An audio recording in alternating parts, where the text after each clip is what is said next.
وصحبه أجمعين. So we are reviewing your homework, and till now this is all great, mashallah. Let's see the one here. وقالت اليهود ليست النصارى على شيء قالت ربي أنى يكون لي غلام وإذ قلنا ادخلوا هذه القرية. Okay, this is all great, mashallah. Now for وقالت اليهود ليست النصارى على شيء, let's write this down. بسم الله. وقالت اليهود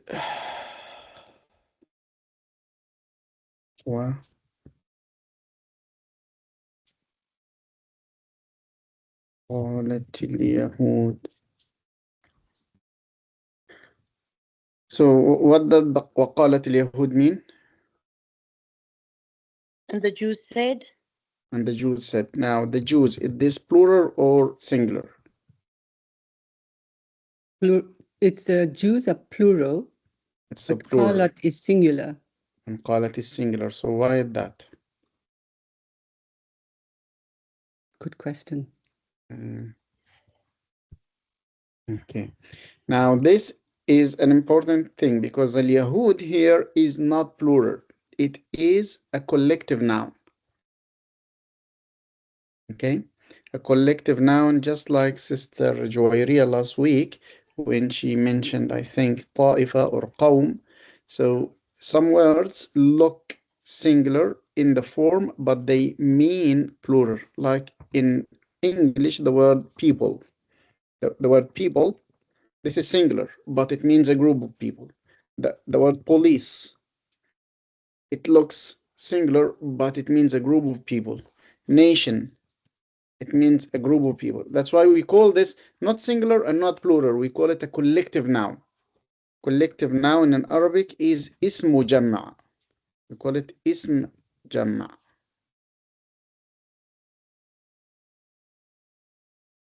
Ism means noun and jamma means plural or collection. So ismu jamma, this is a noun that is singular in form but plural in meaning. And for this, we treat it as a group, like so a group of the Jews said. And the word group means is in Arabic jama'a, the word jama'a. And the word jama'a in sinata marbuta, right? And because jama'a in sinata marbuta, so we treat it as single female. So we say qalat jama'a for this agreement. So we say قالت اليهود, قالت جماعة, قالت النصارى. Okay? This means the group of the Jews or the group of the Christians.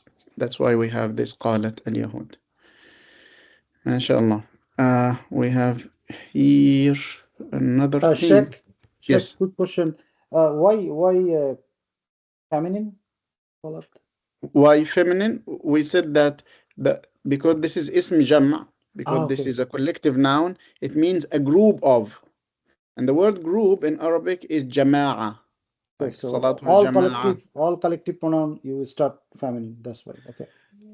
Most likely, most likely. Say, yeah, most likely they will have something like this. Okay. Jazakallah. Inshallah. So sisters Zuhra here. وإذ قال موسى لقومه, MashaAllah, it's good analysis. وإذ قلتم يا موسى, الماضي. وإذ قلنا ادخلوا. Now قولوا is, MashaAllah, that's great. قولوا is imperative, that's right. قيل ماضي مجهول, that's right. إذ قال موسى, قالوا, قال أعوذ بالله, all of them are in the ماضي. قلتم ماضي. ولولا إذ دخلت جنتك قلت, this is in سورة الكهف. قالت إني أعوذ بالرحمن منك إن كنت تقيا. قيل ادخل الجنة. قال يا ليت قومي يعلمون. ما شاء الله, very good examples. جزاكم الله خير. And we have this by Sheikh Hassan al-Murad. فلما جاء السحرة قال موسى ثم قيل وإذ قيل قالت يا ويلتى قلت قالا قالوا. All are excellent examples. MashaAllah. So we said that قال is the same as كان, is the same as قال, because it is 3 letters and the middle of them is alif. So قال, we spent the whole class on قال last week. So alhamdulillah, كان will be the same thing. كان. So كنت, I was. Just like قلت, I said. Right? So the book here tells us كان, كانا, كانوا. Okay? So كان هو, كان هما, كانوا هم. كانت هي, right? كانتا هما, female. Okay? Now look at this. كنا. How many letters are here? 2. 2? Are you sure? Oh, 3. 3 letters. 3 letters. We have 3 letters. What are the 3 letters? Oh, wow. Yeah. We have a doubled noon here, right? So a doubled noon means that these originally were 2 noons, but then they were merged into 1 noon with a shadda. So for قال, it would be قلنا. So كان should be كنونا, كنونا. And because it is not like agreeable to have the noon in this way, so we just make it with a shadda. كنا. So these are 3 letters and these are 3 letters. قلنا and كنا, and they take the same time. So this is with كنا. We'll see. Then كنت means أنت. أنت كنت, right? كنتما, أنتما, you too, male. كنتم, كنتم, this is you. أنتم, male, group. كنتي, أنتي. كنتما, أنتما. كنتن, just like قلتن. So كنتن, which means you, group, female. أنتن, كنتن. كنت, like قلت. So I was. أنا كنت. كنا for jewel and كنا for plural, we, نحن. And كنا here is treated in the same way as كنا here. So because we say قلنا, قلنا. So this means قال, قاف plus لام plus نا. كنا, this 2 equals kaf plus noon plus na. But because this is a noon and this is a noon, we double them. So this comes kunna, kunna. And you have to lengthen the alif because we have kunna, kunna. This is for the female group, 3rd person. Kunna, this is for the 1st person group, نحن. Okay, so again here. كنا.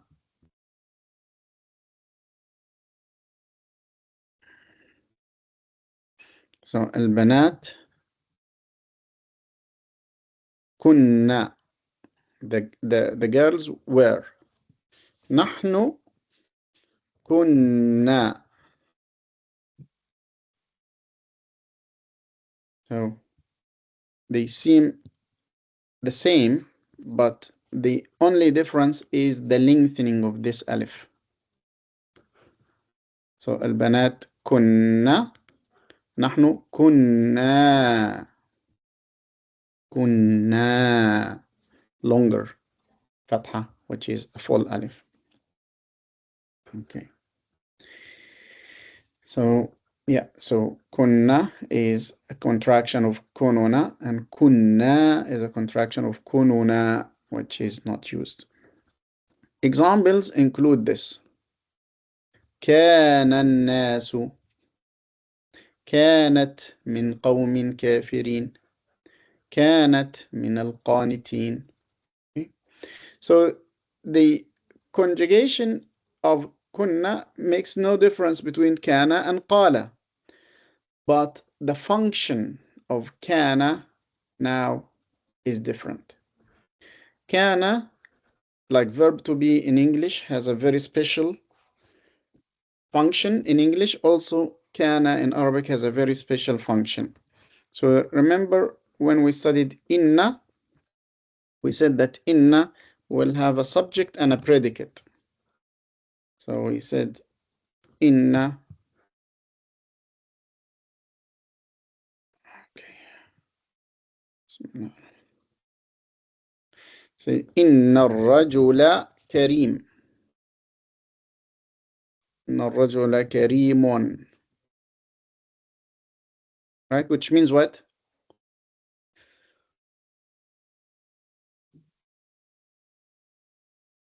How we translate إن الرجل كريم? Indeed. Mhm. Generous Indeed. man. The man is generous. Yeah, indeed, the man is generous.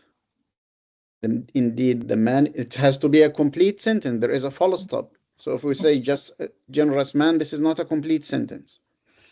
إن الرجل كريم.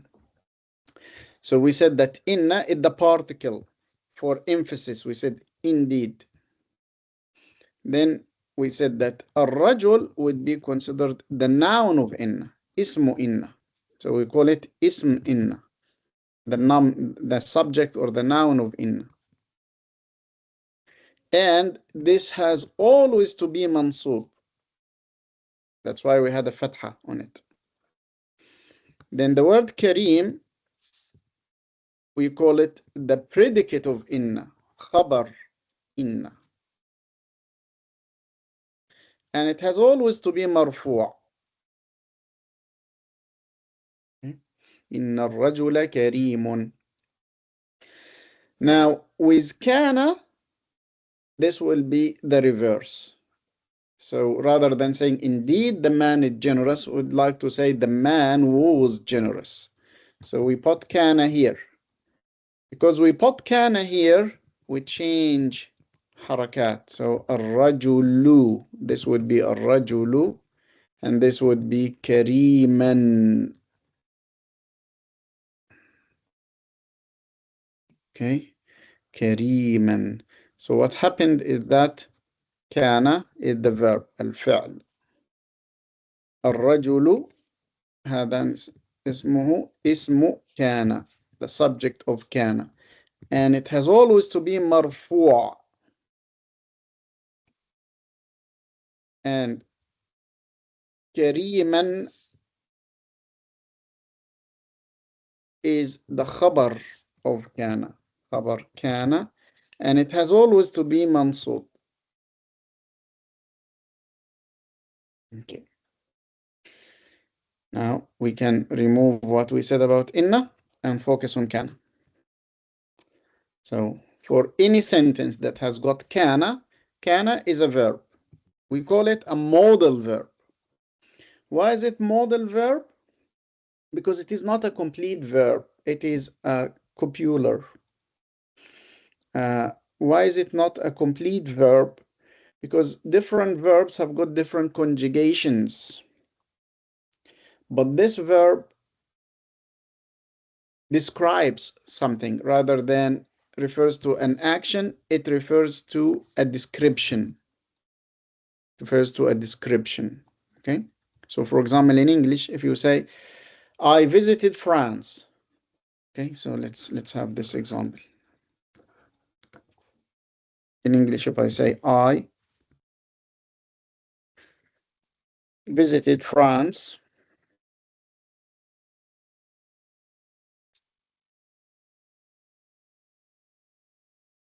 I visited France. This is a complete sentence, and there is an action. So I is the subject, then visited is the verb, and France is the direct object.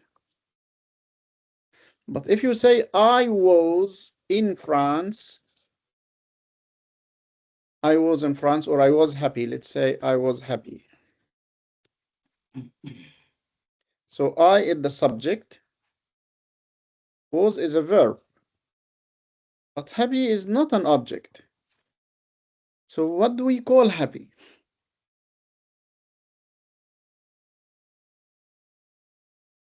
This is called in English complement. Complement, which is something to complete the sentence. And this only comes with verb to be. Because this is a verb for static verb. It's called a static verb. It takes about the state, not about the action. The same thing in Arabic, kana does not denote an action. It just expresses a state or a description. So we say the man was generous. Generous is not an object. It is a predicate. Simply remove kana and you have a full sentence. الرجل كريم. The man is generous. Okay. With kana, this only means that this happened in the past. So whenever we have kana, we will see these two parts. Kana at the noun, at the verb. Then the noun of kana, marfu', and the predicate of kana, mansub. Mankind was one nation. كان الناس أمة واحدة.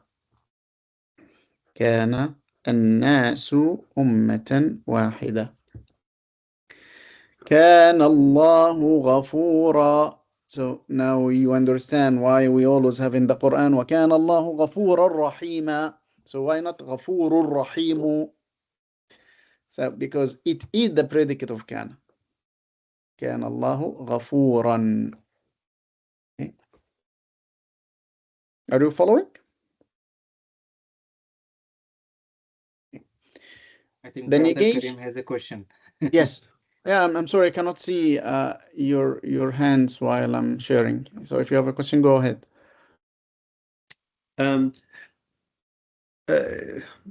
Sheikh, I think you partially answered my question. I was trying to understand the use of kana. So, it makes it past tense, right? It doesn't, I guess not like in English, it doesn't modify the verb, but you add it to the sentence to make it a past tense? Yeah, that's right. So if the sentence is in the present tense, so we do not have verb to be in the present in Arabic. We do not, like the man is generous, we do not have this is.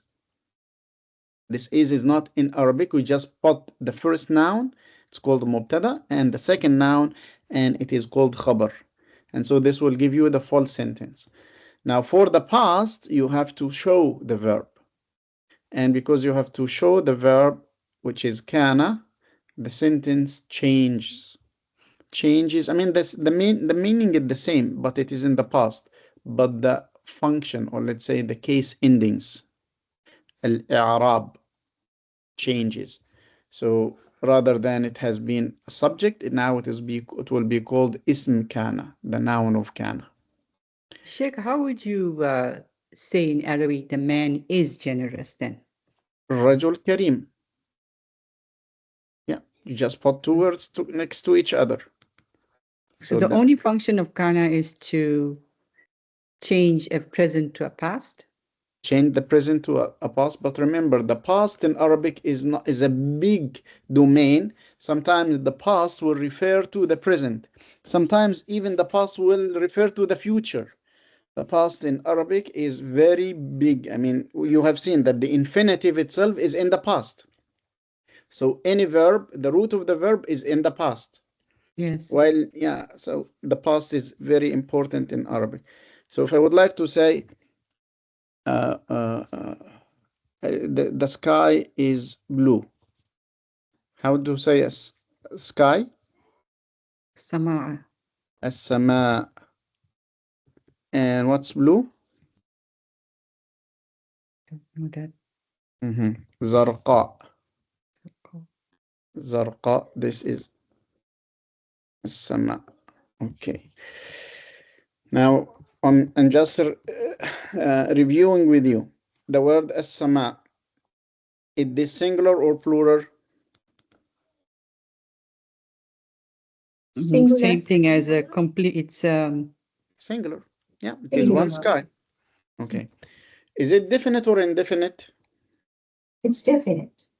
Definite. We have al, right? Okay.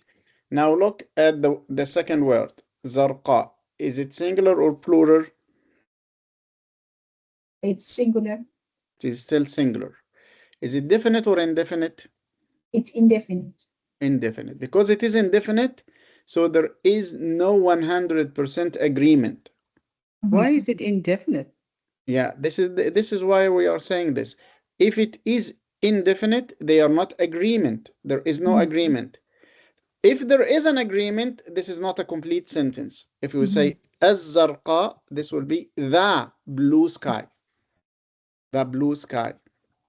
So the blue sky is not a complete sentence.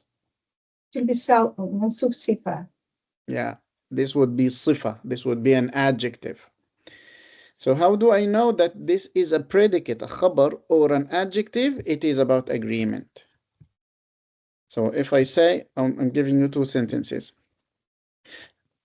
Al-bintu al-jamila.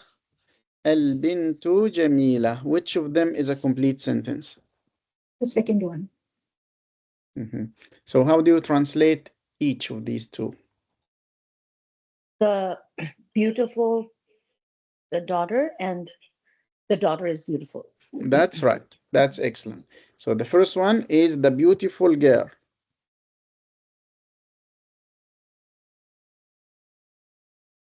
The beautiful girl, okay?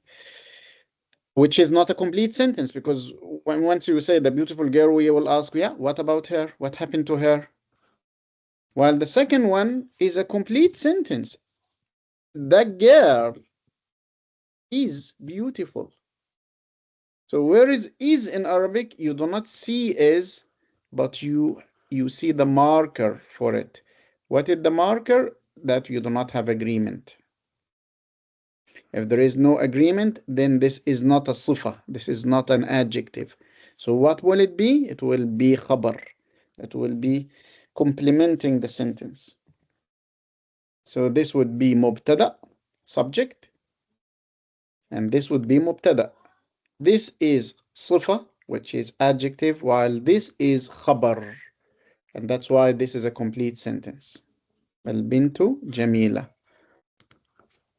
Ottawa. Ottawa. Barida. Which means what? Ottawa is cold. Yeah, Ottawa is cold. So is there 100% agreement or not? No, there is no agreement. No There is agreement. no, yeah, there is some agreement, but not 100%. Because Ottawa is singular and Barida is singular. Ottawa is female and Barida is female, right? But Ottawa is definite. How do we know that Ottawa is definite? It's a proper name. That's right. It's a proper name. It's a name of a city. So it is definite, while Barida is not definite. So the agreement is not totally observed here. So that's why we said that verb to be in English is a very big part, but in Arabic it does not exist as long as it is in the present. When it is in the past, now we see kana. كان الرجل كريما. كان, another example, كان الشتاء باردا, which means what?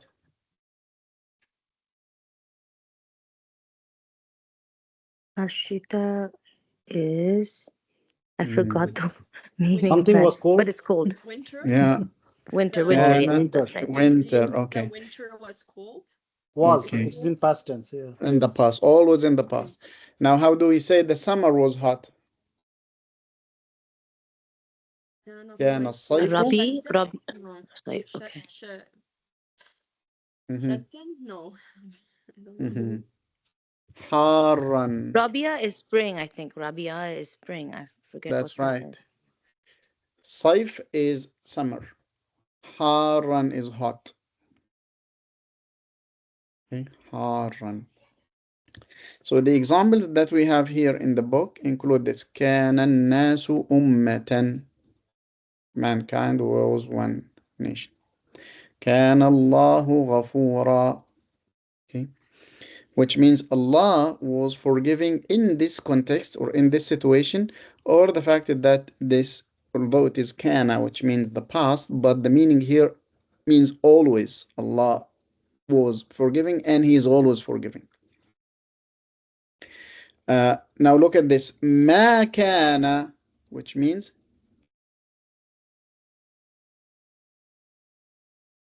Not, Negation. not. yeah, Was was not. Yeah, so kana was. ما كان was not. إبراهيم يهوديا. So Ibrahim was not a Jew. But Ibrahim has got a dhamma. Ibrahimu. And it is the noun of kana. And Yahudiya is the Yes, sir. predicate of kana and it has got a tanween fath. So Yahudiyan. Yes. Just a question. On the first example there, so mankind was one nation. Mhm. So if you wanted to say mankind is one nation, Mhm. then do we just drop kana? Drop الناس Yeah. أمة. Ummatun. Now change the cases. Once you drop kana, you change the cases. So annasu will not change. It will have the dhamma. But this will have to change. Right? Remember when we said here, al-bintu was a dhamma, jamilatun was a dhamma, because the marker for mubtada is marfu' was a dhamma, nominative, and the marker for khabar is also marfu'. Both of them are marfu'. Once you put kana, the first one will not change, but the second one will change. Jamilatan. So if you remove kana, you have to change this into dhamma. Okay. And this is what we did here. كان الرجل كريما. كان الشتاء باردا. كان الصيف حارا. Once you remove kana, the sentence will still make sense, but you have to change the cases that you added. And the change will be in the second word, in the predicate. Okay. So the literal translation is was, or let's say were people or were mankind nation. Was Allah forgiving. But because English does not start with a verb, in the translation, we will get the noun first. Okay, in the translation. But the Arabic starts with the verb. ما كان إبراهيم. Ibrahim was not. كان إبراهيم. Ibrahim was. ما كان إبراهيم. Ibrahim was not. يهودية. A Jew. Now, sometimes the noun of kana will be dropped, but we will still know who did that because we have the inflection in the verb. So kana here means he did, right? Kanu with the waw alif, this means who did. Whom? Hum, that's right. Kanu hum. So we don't need hum to be present because we already have the marker in the verb, which means they were. Kanu. So we can go directly to the predicate. كانوا مؤمنين. They were believers. Where is they? It is this waw alif. Added to the verb. They were. We don't need to show that. كانوا مؤمنين. But can I ask a quick question? Can you do a sentence with detached pronoun and kana? Is it possible, or you always have to attach the pronoun like it is here? Yeah, if you say, for example, Whom can I say whom kana? Is it possible? okay, that's a good question. So the question is like this: if we start with the noun, like الرجل كان كريما, this is still good and this is still acceptable in Arabic, but it is not good Arabic. Why is it not good Arabic? Because Arabs say if you have a verb, start with the verb. Why should you start with the noun? You already have a verb. Okay, so you see kana here is in the middle. The man was generous. الرجل كان كريما. This is acceptable.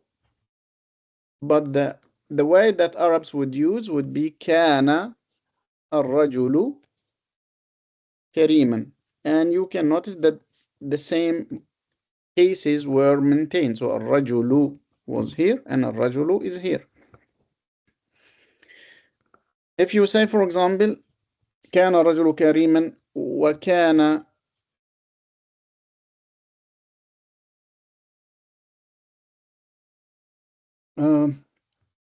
صديقي.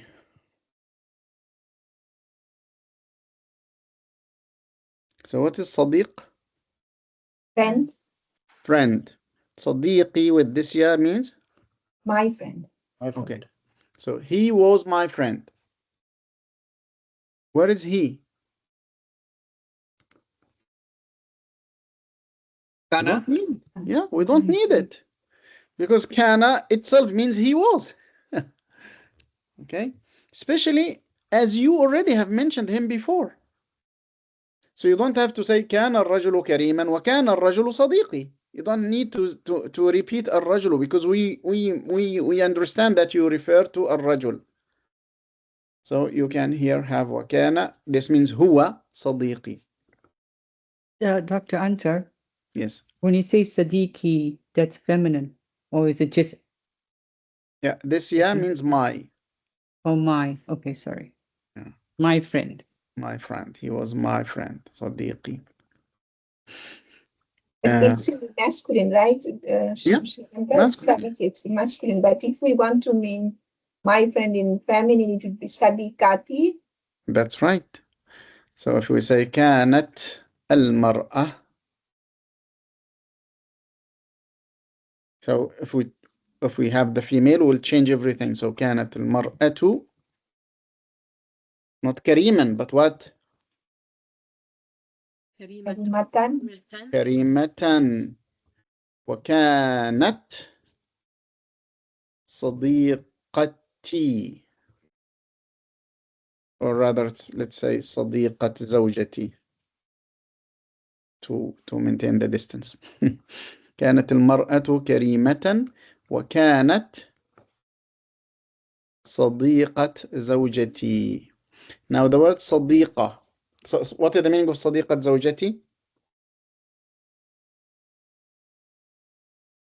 My spouse's friend, or Yeah, a friend of my wife. She was a friend of my wife. So where is my? Zawjati. yeah, with the This yeah. yeah. This yeah means my. Where is spouse or wife? Zawja. زوجة. And where is friend? Sadiqa. صديقة. Okay, excellent. Now the word صديقة, which حركة should I put at the end of it? ضمة or فتحة? Dhamma. Dhamma. Why?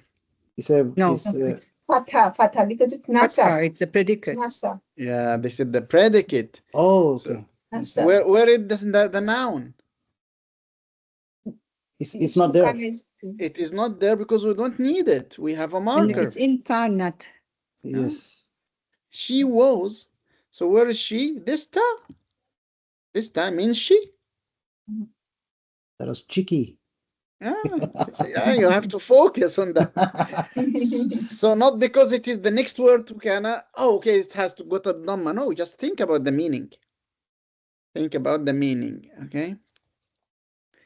So sometimes you will find something easy like this, كان الناس, كان إبراهيم, and sometimes you will find it next to each other like this, كنتم صادقين, كنتم مسلمين, okay? Let's have an example from here. Yeah, this one. ويقول الكافر, in fact not وقال الكافر ولكن ويقول الكافر, so I think this is a mistake. ويقول الكافر يا ليتني كنت ترابا. This is the end of Surah Al-Naba, right? Let's see in Surah Al-Naba.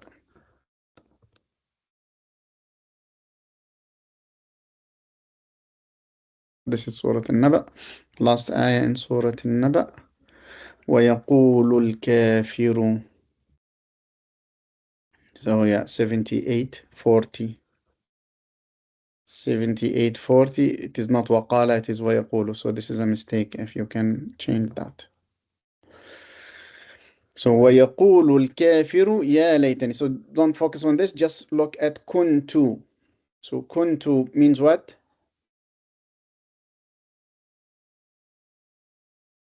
What is I was? I Okay. was. كنت. Yes, I was. So كنت means I was. Then turab means dust. Past. So turab, is this the noun of kana or the predicate of kana?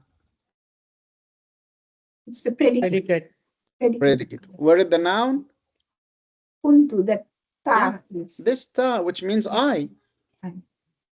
So sometimes kana will have just one word after it, and this would be the khabar directly.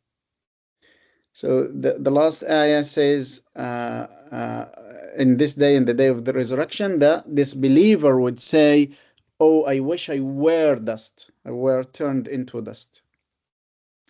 When I was visiting brother Faisal, I received a question in this ayah, because in the day of judgment, Allah subhanahu wa ta'ala will make the judgment between all the creatures, even between the angels and the animals. And he starts with the animals, and once the animal who did injustice to another animal is punished, after this justice is done, the animals will turn into dust.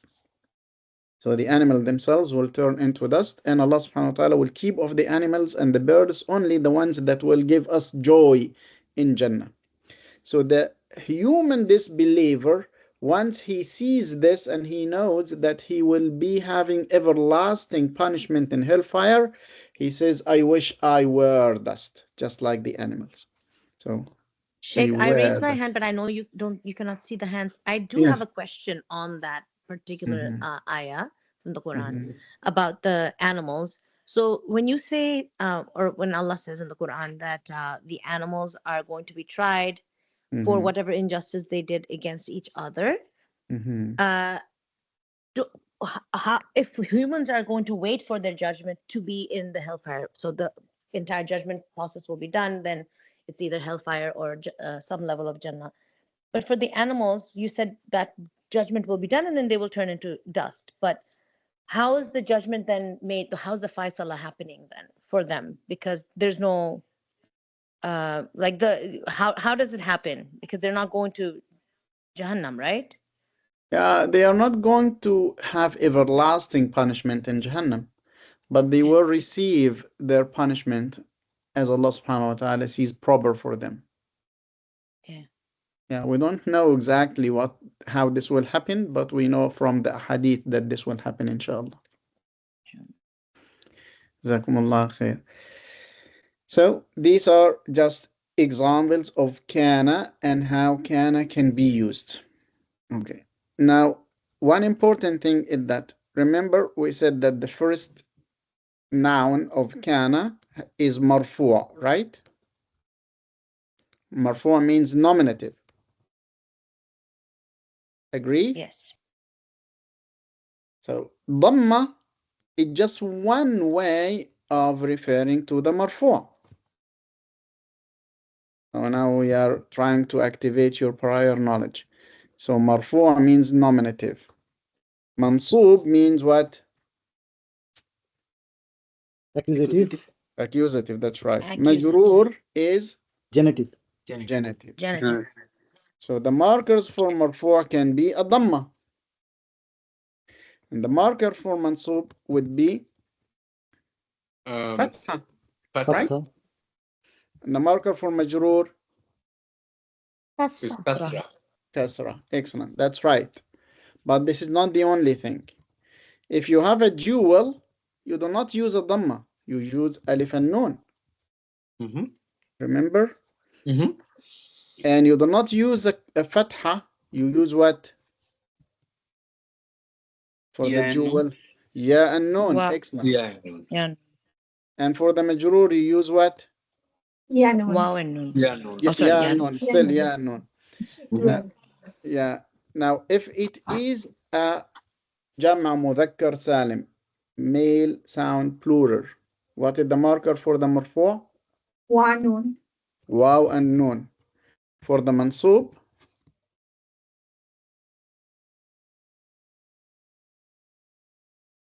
Ya nun. ya and nun. Yeah, muslimun, muslimin. Muslimina. Muslimina. Yeah. Okay. Same thing for majroor. Ya and nun. So the only difference is that this noon has got a kasra, muslimayni, while this noon has got a fatha, muslimina.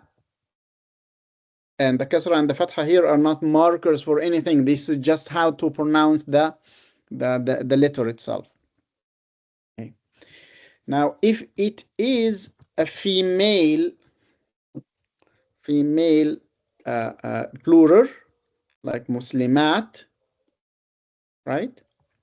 We'll put alif and ta and dhamma. Yes. If it is mansub, it will be alif and ta and Ta kasra. kasra. That's right, kasra. If it is majroor, it will be Ati. alif and ta and Kasra. kasra again. Okay. So these are all markers for being marfu', mansub, or majroor. That's why we have here kuntum muslimin. كانوا مسلمين. So كانوا مسلمين, not muslimun. So why muslimin and not muslimun?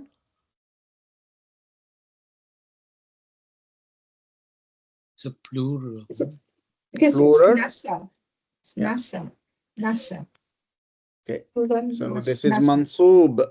Mansub. Mansub. Yeah. Why is it mansub? Because it is the predicate of kana. Kana. The predicate of kana is always mansub. We have here markers of mansub. Fatha, fatha, fatha, fatha, and here ya nun. So this fatha is irrelevant. The ya nun is the marker. Sadiqina. Remember the ayah in Surah At-Tawbah? Look at Surah At-Tawbah. بسم الله الرحمن الرحيم. إنما الصدقات. Yes, this one. إنما الصدقات. Okay. للفقراء. So just look at this. للفقراء, which means what? للفقراء. Two. To the فقراء means what? The poor people. The poor Yeah, people. needy. Okay, so, Yeah. Yeah. so this lam is a proposition. It's jar majroor. Yeah. Majroor. So this will be Majroor. majroor. This one is majroor with a kasra, right? Mhm. Right. This one is majroor with a kasra. Now look at this one. It doesn't have a kasra. No. Okay. Now this one has got a kasra. This one has got a kasra. This one does not have a kasra. This one has a kasra. Kasra, kasra, kasra, right? So these two, what is special about these two words? Simply, go ahead. Yeah, they're not plural by sound, they're plural by I forgot the word, but it's an ina.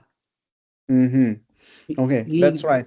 Jazakumullah khair. Yeah, you're very close. So al-amilina is a sound plural, Sound and plural. al-gharimina is a sound plural. And the marker for majrur, for the sound plural, as we have just seen here, the marker for majrur is ina.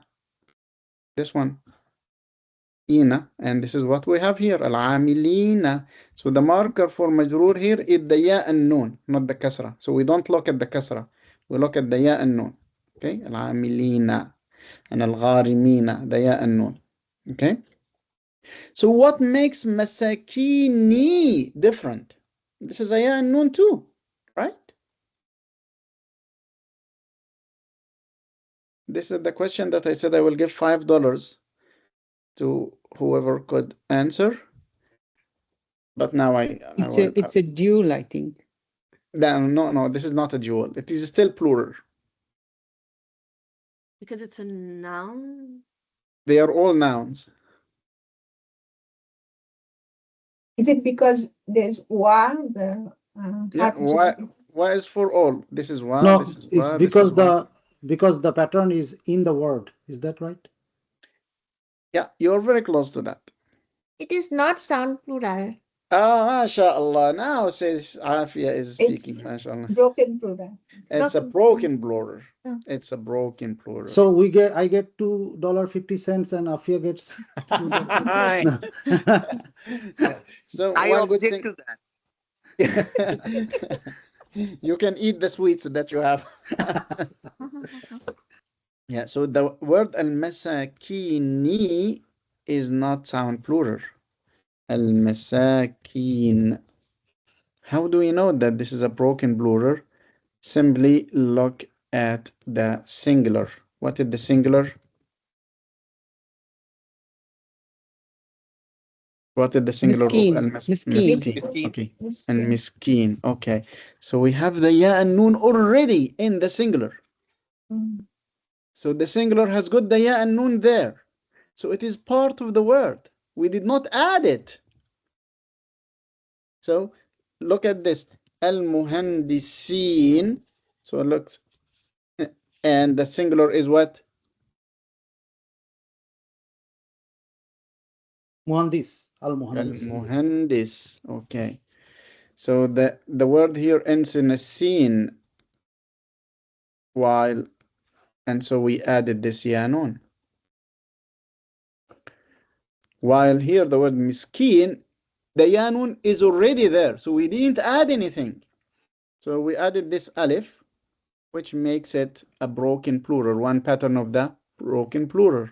And because it is a broken plural, we just treat it as any other name which will accept a dhamma or a fatha or a kasra.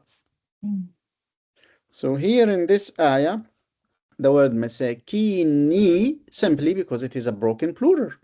While al-amilina, yeah, because it is still majroor, but the marker here is the ya and nun.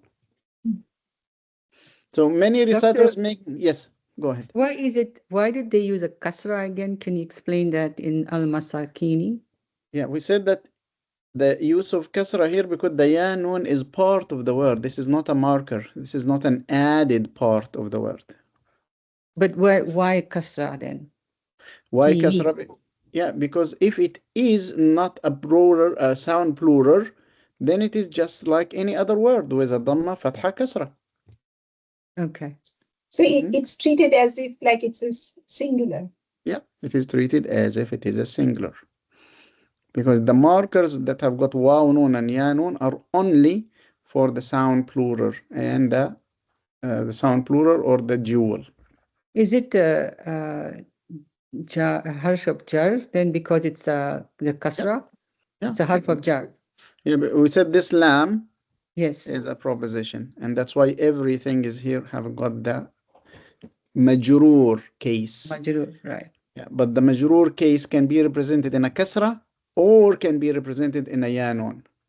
Jazakallah khair. Yeah. So we have here kasra, then ya nun, then kasra, then ya nun. Okay. Sheikh, Yeah. Then would you kindly give the meaning and explanation of this sentence? Is this ayah? It looks like it's that lam made all these words jar majroors. Like Yeah. how powerful is lam? Yeah, subhanallah. Just And one this letter. and this ayah is very important because this is the ayah about zakah. Whom should we give our zakah to? So Allah subhanahu wa ta'ala says only, indeed only. Innama means indeed only. Your sadaqat, which is zakah, should be given to the fuqara, the poor, masakin, the, how do you like translate masakin? The poor Needy. and the needy. Yeah, the Needy. poor and the needy. And then وَالْعَامِلِينَ عَلَيْهَا. Part of zakah will go to the people who collect zakah. So this is also included. وَالْمُؤَلَّفَةِ قُلُوبُهُم. Those who recently entered Islam, in order to get them more loving towards Islam and Muslimin, for their hearts, قلوبهم. وفي الرقاب, in order to set free slaves. والغارمين, for those who are burdened with debt. وفي سبيل الله, and for any cause in the path of Allah subhanahu wa ta'ala that can help, like preparing people for war, giving to hospitals, giving to mosques, giving to madrasa, schools.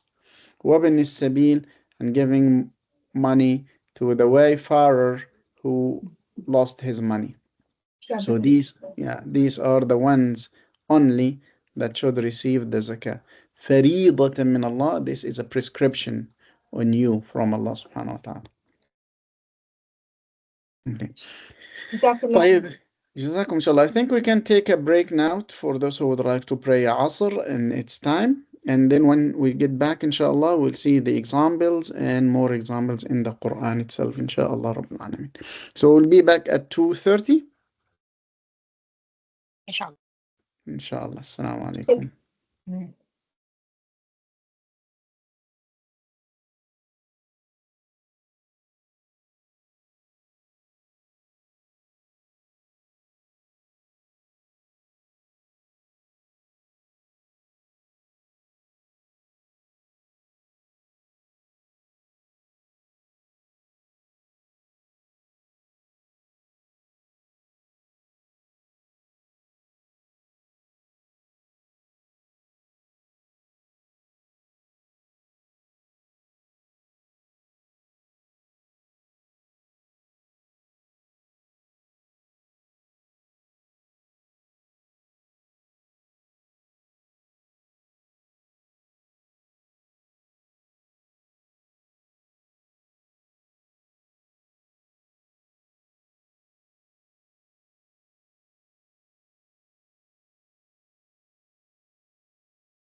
السلام عليكم ورحمة الله وبركاته. وعليكم السلام ورحمة كيف الله وبركاته. حالكم؟ الحمد لله عدنا ورجعنا. هل أنتم هنا؟ Are we good to move on إن شاء الله؟ Inshallah. Inshallah. Okay, ما شاء الله. Good. So I'll share the screen now to see the examples. Can you see the screen?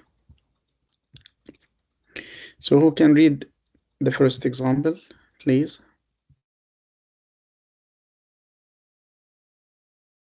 I can.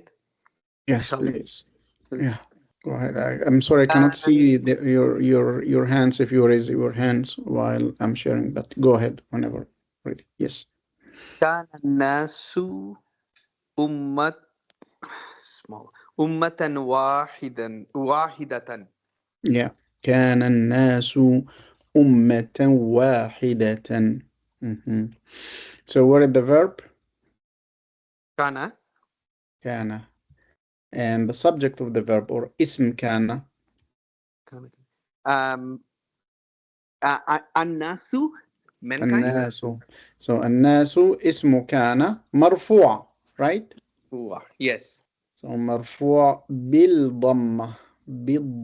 This is the ضمة, the marker. مرفوع is the doer. This is the subject. Yeah, مرفوع means nominative case, and this word is the noun of كان. Right. What about أمة?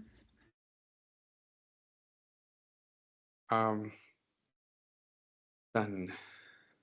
So it's plural? No, it is not plural. No. I'll need help a little bit. Sheikh. Okay, yeah, so we said that when we analyze, we look at these كان, the noun of كان, and the predicate of كان, right? So we have seen كان, then its noun and its predicate. Whenever we have كان, we look for these two components. For any other verb, we just look for the subject, who did that. But for كان especially, we look for a noun and a predicate.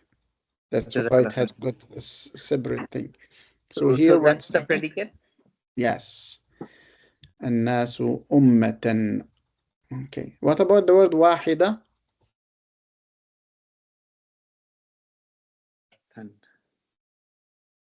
So The it needs one. to it needs to follow the it needs to agree to the predicate of kana. That's right. So what is it? So is it a verb? Is it a noun or what? It's an Adjective. Adjective. Yeah, sorry. صفة. That's right.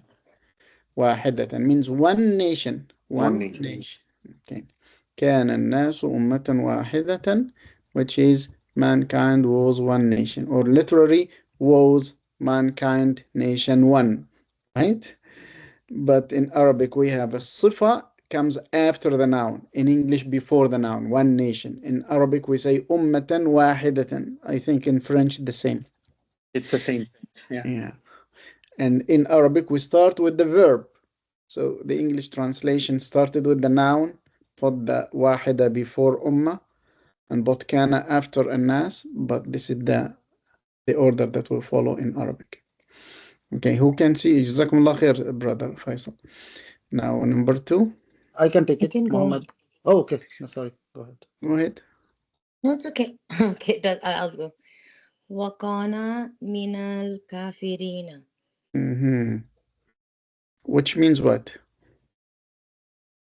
And they said, no, they're from the disbelievers. They from this place. So why they? Because of Kana. Yeah, kana means what? Kana is to be. Okay, that is to be. Now, the root of any verb is already conjugated with some person. So قال, كان, شرب, أكل, which means, yeah. So whenever we have a verb, this means he did. Yeah. So the root of any verb means he did always. Okay. So we say qala, this means he said. Mhm. Akala, this means he ate. Shariba, this means he drank. So kana, he was. Okay. So not they were, but he was. Okay. So how do we know? Because kana is having nothing added to it. If it Yes. was they, then we should have added something. Remember here that for they, it was kanu, Oh, yes. Yes. plural. That's right. What great. Jazakumullah khair, sister. Yeah, and the same thing here. Where is the noun of kana? It's not there. It's hidden. It's hidden. Do we know it? Yeah, it's he. He. Yes, we do. Yes. He. Huwa. He. And where is the predicate of kana? Kafirin. Yeah, min al-kafirin, both of them Min al- together. Yeah, it's an indirect. So min al-kafirin. Min is preposition here, right, Sheikh? Yeah, so So let's then say that makes it the kafirin Mhm. makes it marfua, mansub, majrur. Majroor, yeah, that's right, majroor. So the predicate of kana can be one word, a noun, and can be a phrase like this, min al-kafirin. So this is still a predicate of kana, but it is two parts, min al-kafirin. So one other thing, like it's saying al kafirin, so it's definitive, Yes? and is it a plural or singular? I'm not sure. So what is kafir? Kafirun is the plural. And kafirin also, if Also, it is with a mansub or a majroor. So waw nun or a ya nun. Yeah. So kafirun, kafirin. Okay. Thank you. So, and he was from among the disbelievers. So where is and wa? Where is he? We don't see it, but we sense it because it is with kana. Where is from? Min. It is not just from among. Min. Where is al-kafirin? The disbelievers. Okay. Now number 3, who can read that?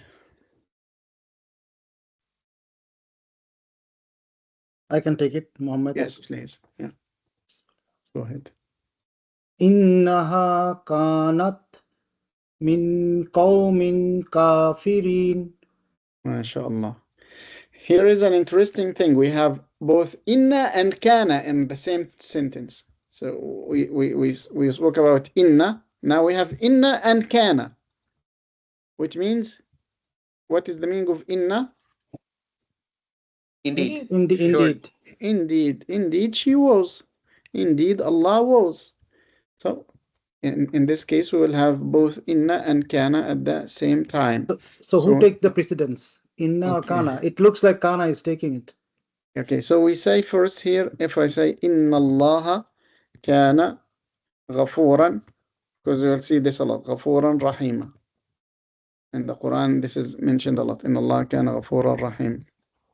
What takes precedence is what we start with. So we have here inna. We started with inna. So the noun of inna should have a fatha. Inna Allah. Okay?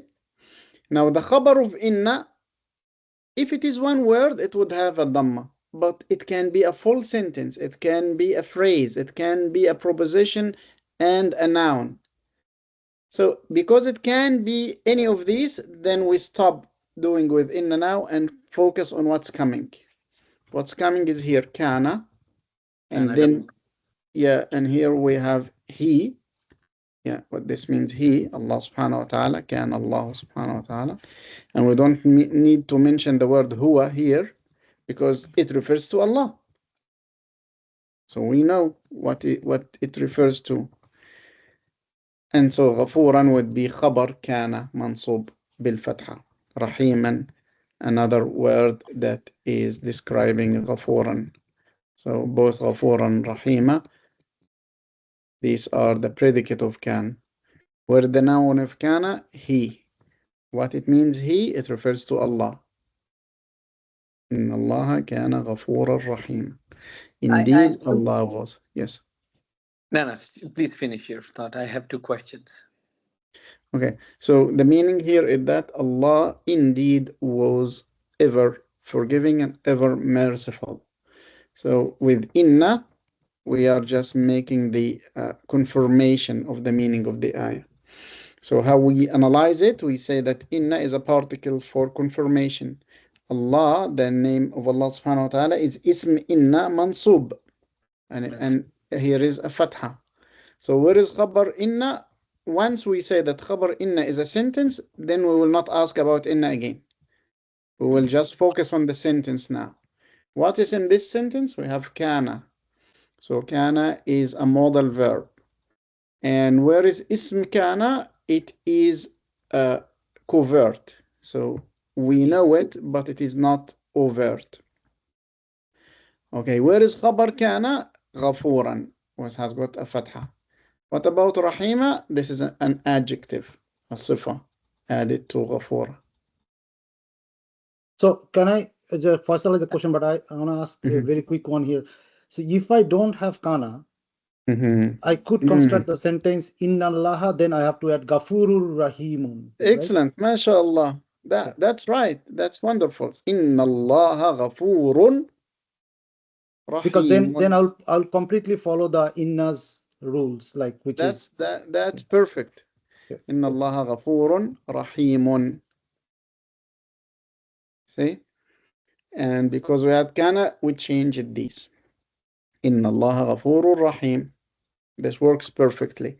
But because kana was added in the middle, then we follow the rule of kana. Why don't we follow the rule of inna? Because inna has already got its noun and its predicate is a sentence. So as long as it is a sentence, so forget about inna and focus for the sentence now. What's your question or 2 questions, Faisal? I think you partly answered one question, but so I'm trying to understand here kana, that is because Allah is already mentioned. That's why we know it is Allah. So that remember. So it's he, but the he is referring to Allah. Are there, first question is, are there verses in the Quran where Allah is not explicitly mentioned, but we do understand? Yeah, many times. Yeah, if you say innahu kana. Innahu kana. Innahu kana ghafuran rahima. But okay, but then it still is who is doing the he. That's right. Because of the context, we understand that's Allah Azza wa Jal. Yeah. But my question was that when you do not have any of those marker, right? No, neither he nor Allah explicitly, like who and Allah both are missing. Are there anything like that? And you have inna or without inna? You have inna. Okay, so remember that inna needs a noun. Yes, it does. Because inna needs a noun and kana needs a noun. You cannot just drop the noun of inna and you drop the noun of kana at the same time. So you have to make it clear at one of them. So you say inna Allah and then you drop it after kana because Allah is mentioned. Innahu kana because you already have the ha after inna. But you cannot say inna kana. So you need a noun. Yes. So thank you, Sheikh. The second question that I have, I noticed you mentioned that, like in the first one, Inna Allah kana gafuran rahiman. In that one, you said ghafur and then you said and rahim, right? Like the forgiver and the merciful. But my question is, my question is that in, like there is no wa. So there is and, but that's a translation. I can take it. Why isn't it an adverb as opposed to, you said it's an adjective? Like an adverb is either qualifying a verb or an adjective. So in English, like construct, you have that adverb, right? Quickly, is like defining. But then here. I thought that it is an adverb, but you said it's an adjective. Could you please explain a little? So an adverb, what's an adverb? An adverb is a word that qualifies a verb. So he walks quickly, for example. Okay, he eats fast. These are words that qualify a verb. So remember that the verb kana itself is a verb for description. It is not a verb for action. So it is a static. It just tells us about the state of the doer and not something to describe an action, because there is no action. Kana is no action. But if I say, for example, شرب كثيرا. شرب كثيرا. A lot of What does drinking. this mean? A lot of drinking. He Shariba drank means a lot. he drank. He drank a He lot. drank a He lot. drank a lot. Yeah. He drank a lot. So where is he? Shariba means he drank. Yes. Shariba means he drank. So he drank a lot. What is a lot? This is the adverb. The word Kathira kathira. is adverb. Yeah. And adverbs in Arabic are also mansub. So they look same in the function, but they are, I mean, this is denoting the verb that has got an action. Kana is not an action. Shay, can I add something here, if you may allow? I think Faisal is having that confusion because this Ghafur and Rahima is just after Kana. But Ghafur and Rahima is not qualifying Kana. It is qualifying the hidden ism here. Noun. Hidden noun is huwa. This Ghafur and Rahima is the mawsuf sifa, like adjective, which is actually qualifying that ism huwa, not kana. That's right. Jazakallah khair. Jazakumullah khair. It Yeah, if we makes say a whole lot of kana sense. huwa, which means Allah subhanahu wa ta'ala. So if you drop kana, this means huwa ghafurur rahim. He is forgiving. He is merciful. My other part of the question was that, like, you know, let me maybe I'm wrong because my English grammar is also not that great. When we say he is or she is very good, the word good is adjective, but the very is adverb. Yeah, So very is adverb in English only. Jazakallah khair. In Arabic, it is not. Right. Yeah. Jiddan is not an adverb? Yeah, jiddan in Arabic is what we call maf'ul mutlaq. Maf'ul mutlaq, it is something else that you inshallah study in the future. It's kind of another accusative thing for confirmation. Jazakallah khairan. Thank you. Yeah, sure. Yeah, Dr. Jihan, you have a question? Sorry, just on the same sentence, Ghafuran, Rahiman, they both look like adjectives. Yeah, that's right. So so the predicate is an adjective and then there is another adjective. Yeah. So we will call the first one a predicate because we need a predicate for kana.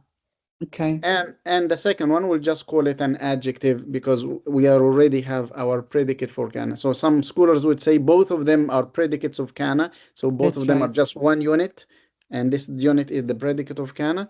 And some will say no, because we already have one word and it gives a complete meaning. Inna Allah kana ghafura. Allah was ever forgiving. So this is a complete meaning. Whatever is added will be considered fadla, which is like an addition.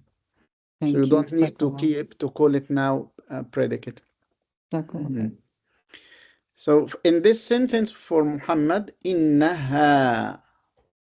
So we have inna, and then this is the ha, which means she. She. It's for the feminine. It's a feminine. Yeah, indeed she. Indeed she. Kanat.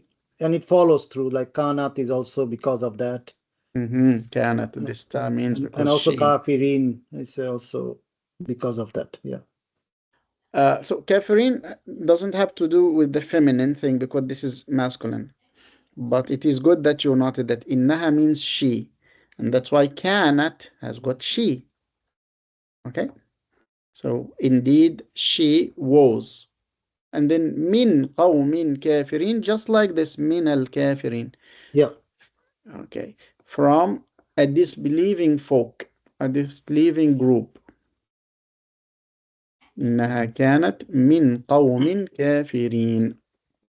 So the group has male and female, like you said, the whole group, like in Yeah, general. so Okay. when we refer to the whole group, we just use the masculine, and it Masculine pronoun, includes all genders. So Dr. Antar, and after min, qawmin, qawmin would be, qawmin kafirin would be, the whole thing is the predicate? Yes, that's right. The predicate, and the predicate here is not one word, it is a phrase. Okay. Min, not qawmin kafirin is the phrase. Min qawmin kafirin, all of it. All of it. Jazakallah. Yeah, min qawmin kafirin, all of it. And this is a sentence that tells us about Bilqis, the queen of Saba. So she was indeed from a people who were disbelieving. That's why she hesitated to accept Islam with Sayyidina Sulaiman. Okay. Who would like to read number 4? Let me go, inshallah. Yes. تفضل شيخ حسن. Yes. وَكَانَتْ مِنَ الْقَانِتِينَ. So she was from obedient? Yeah, from the obedient. That's right, from the devout. And she was one of the devout. وَكَانَتْ مِنَ الْقَانِتِينَ. This is in Surah Al-Tahrim, right? At the end of Surah Al-Tahrim. Let's see people who are memorizing.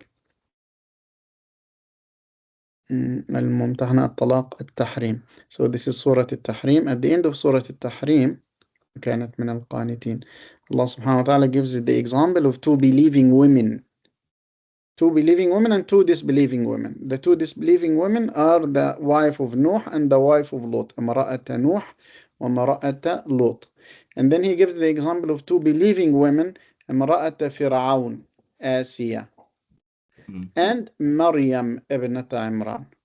So Maryam ibn Imran, after Allah subhanahu wa ta'ala described her, he finally said, وَكَانَتْ مِنَ الْقَانِتِينَ. So we know that كانت, this refers to Maryam, because Maryam is mentioned in the sentence at the beginning. Okay. مِنَ الْقَانِتِينَ, from the devout ones. And we say that qanitin is plural, male, but it refers to all. Jazakumullah khair. Next one, who would like to say that? I can try. I'm back. Sheikh Azhar? Yes. Number 5? Yeah, so 5 and 6 are connected. Okay. Oh, big one. La ilaha illa anta subhanaka inni kuntum minaz zalimin. Okay, so where is kana? Kuntu. Kuntu, that's right. So it is in fact in number 6. Kuntu. Where is ism kana? Minaz zalimin, from the wrongdoer. Ism, like the noun of kana first. Oh, sorry, noun of kana. Inni. Yeah, you're right. You're very close. Yeah, but it is before kana, I think, like other sentences that it started. Okay. So kuntu means what? I was. So where is I here? Two. This two. So this ta dhamma is the noun of kana, because it means I. Kuntu. Yes. Okay, and again, indeed I was. So indeed, inni. This ya means I. And this ta means I. But this ya is attached to inna, to particles and to prepositions, while the tu is attached to verbs. So here the noun we are using 2 times, one with inni, one with kuntu. That's right. So the word I in Arabic means ana, but it can also be on the ta, dhamma, if it is attached to a verb. It can be the ya if it is attached to inna or to a preposition, like liya, indi, ma'i, so with me. So me and I, ana, these are the nouns. And so where is the predicate of kana? That's right. Min al-zalimin, inni kuntu min al-zalimin.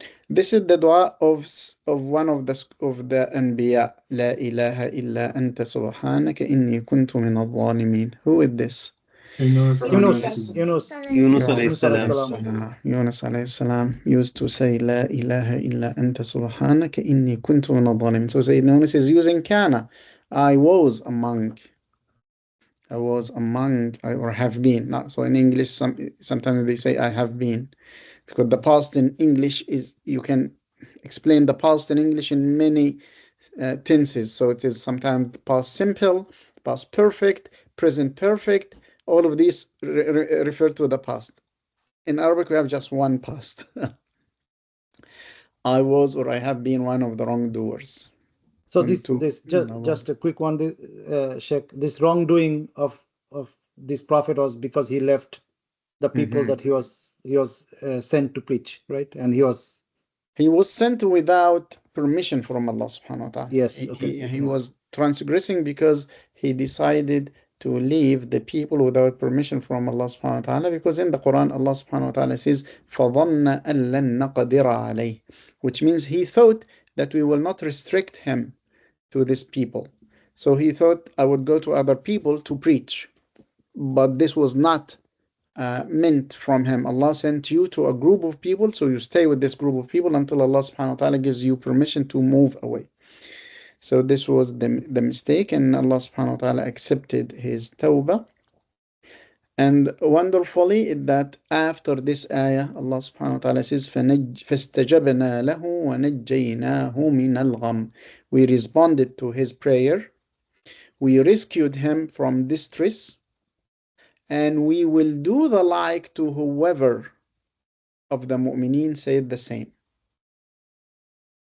So this is the beauty now, that this was not something special for Sayyidina Yunus, but anyone who says the same dua and they are in distress will be rescued in the same way. Yes, Sister Zuhra? Yeah, isn't that after that, Yunus alayhi salam, when he came back, his cow was already waiting for him. They became believers. Like Allah gave it so much after that because of this dua. Yeah, subhanallah. Allah subhanahu wa ta'ala wanted to show Sayyidina Yunus that if he willed, he would make people accept and have faith and become mu'mineen without even the da'wah of Sayyidina Yunus. So this is the only group of people whom the Quran tells us about who repented and who were rescued from the punishment. So the people of Ad, Thamud, and Nuh, they were all punished because they did not repent. But the people of Yunus, they repented. They were 40,000. 40,000. And in fact, they were even 100,000. 100,000 or more. And when their prophet left them and said to them, wait, and then the punishment will come to you, they said, you wronged yourselves, so come and make tawbah to Allah. So all of the 100,000 made tawbah to Allah. Allah forgave them. They believed, and Sayyidina Yunus returned to them, and he found that they are now accepting Islam. Subhanallah. So here is the ayat.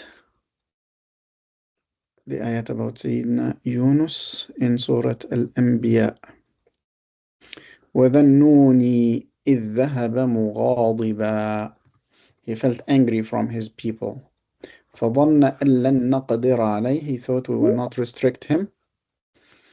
So فَنَادَى فِي الظُّلُمَاتِ. He called in the darkness. In the darkness of the belly of the whale, in the darkness of the bed of the sea, and in the darkness of the night. 3 layers of darkness. He said, La ilaha illa anta subhanaka inni kuntu min adh-dhalimin. The result is فَاسْتَجَبْنَا لَهُ. We responded to him. وَنَجَّيْنَاهُ. We rescued him مِنَ الْغَمْ, from distress. But this part at the end is the beautiful part. وَكَذَلِكَ. And in the same way, we rescue نُنْجِي الْمُؤْمِنِينَ. We rescue the believers. In the same way. The word كذلك means in the same way. What is in the same way? Which means in the same form of supplication, we will respond to it. كذلك ننجي المؤمنين. Next one, number 7. Who would like to say that? I can do it. Yes. كانوا مسلمين. Okay. So where is the اسم كان وخبر كان? اسمه is the waw alif. That's right. Which means? That's the plural for. So is that them? Is that them? Yeah. Them? هم. Whom I like. Yeah. هم. كان هم. Yeah. And أين خبر كان? Yeah, Muslimin. مسلمين. That's right. And what is the marker for خبر كان? Is it منصوب, مجرور, or مرفوع? It's mansub. Is the منصوب. And what is the marker for منصوب? Is the fatha, the ya nun. Okay, and here it is what? It's so this is the Muslimin. So this is the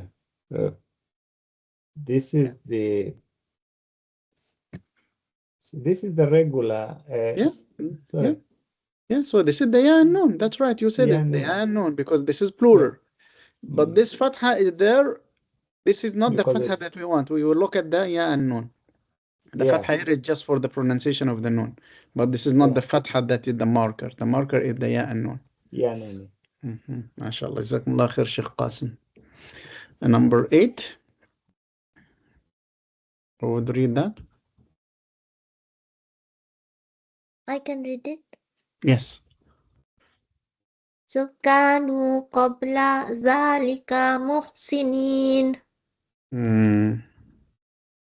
Yeah. So here noun is hidden, so it's like they. نعم. هم. Yeah, and qabla, and the predicate is qabla zalika muhsinin. Okay, mashallah. So, qabla means what? Before. And dhalika means what? That. Before that. Okay. Yeah. So they were before that. Can we drop before that? No, we need another. Before what we need another word. Okay. So here in the sentences we have something what we call the basics and we have the additions. So sometimes if the meaning is complete without the additions, we can drop it. If the meaning is not complete, then we keep that. For example, here when we said كانت من القانتين, you cannot drop min because you need it. She was from the devout. But here قبل ذلك, before that. If we drop this, they were before that good. So they were good before that. So before that, this is called like an addition in the middle of the sentence. But we have muhsinin, which is one word. Okay. Yeah, so this muhsinin is also like muslimin. كانوا مسلمين, كانوا محسنين. So both of them work in the same way. كانوا مسلمين, كانوا محسنين. What does this mean? It means sometimes there can be, remember when we talked about inna, we said sometimes that the predicate of inna will be very far away from inna itself. So there will be many things in the middle, and then you will see the khabar of inna, right? Remember when we looked at the ayat in Surah Fussilat, where it was min makanin ba'id, from a far place, a distant place. So the same thing for kana, or for any sentence, sometimes you will get like additions in the middle. And these additions you can drop and still the sentence makes sense. In this case, we will consider this word only to be the predicate. Yeah, makes sense. Okay. Because they're just not part of the grammatical structure. Yeah. They're just enhancer of the enhancers, fillers. Yes, that's right. MashaAllah. Okay, number 9. Who didn't speak? I can do it, Sheikh. Yes, Sheikh Sister Zahra, go ahead. كنتم كنتم خير أمة أخرجت للناس. ما شاء الله. Here it's كنتم, the اسم كان is أنتم. صحيح ما شاء الله. أنتم, like you, plural, masculine. أنتم, and that's why it's here. And خير أمة أخرجت للناس. The entire phrase is خبر, predicate. Okay. خبر كان. That's right. But however, خير is a noun, right? Yeah. This is a noun. So, for example, when we looked here, كانت من القانتين. This is a proposition. That's why we called it a phrase. من القانتين, من الكافرين. But if it is, and here قبل, this was an adverb before. But here this is a noun, and this is a noun that has got a fatha already. Yes. So this is the predicate, the word خير. Yeah, the others will be like giving more meaning. Yes. So you were the best. You were the best. This is a complete meaning. Yeah, and أخرجت is مجهول. Yeah, that's right. أخرجت is مجهول مبني للمجهول. أخرج. So خرج أخرج, to be brought out. ما شاء الله. جزاكم الله خير. Number 9. Dr. Yes. Antar, why is خير a noun? I thought خير means good. خير also means the best. Yeah, the best why would the best be a noun? So in Arabic, especially in classical Arabic, they make no difference between an adjective and a noun. Both of them, they consider these to be nouns. So a word like Muslim, for example, the word Muslim is an adjective. It describes someone who is submitting, but it came to be a noun.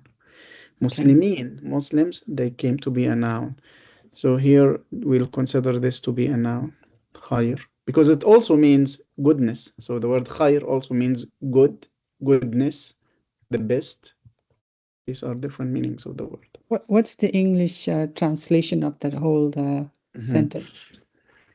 You are. So here they use the present, because the past in Arabic can mean the present.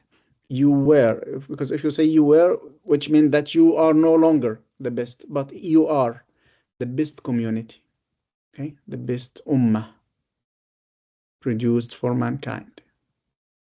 So why then here using the kana form when it is using are?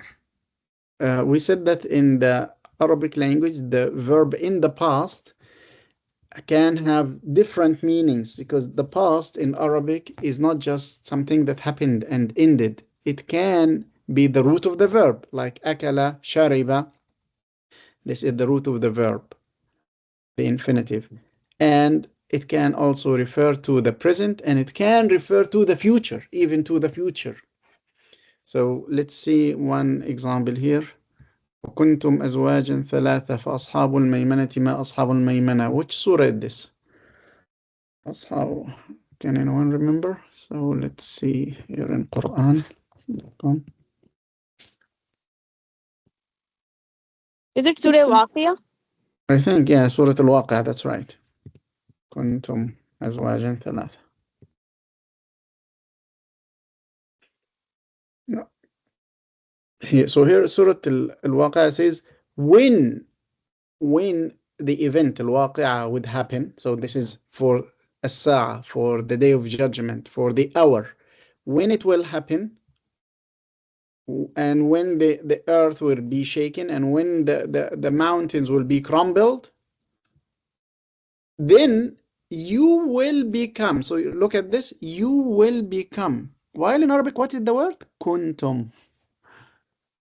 So kuntum, we know that kuntum is the past, you were, but the translation, you will become.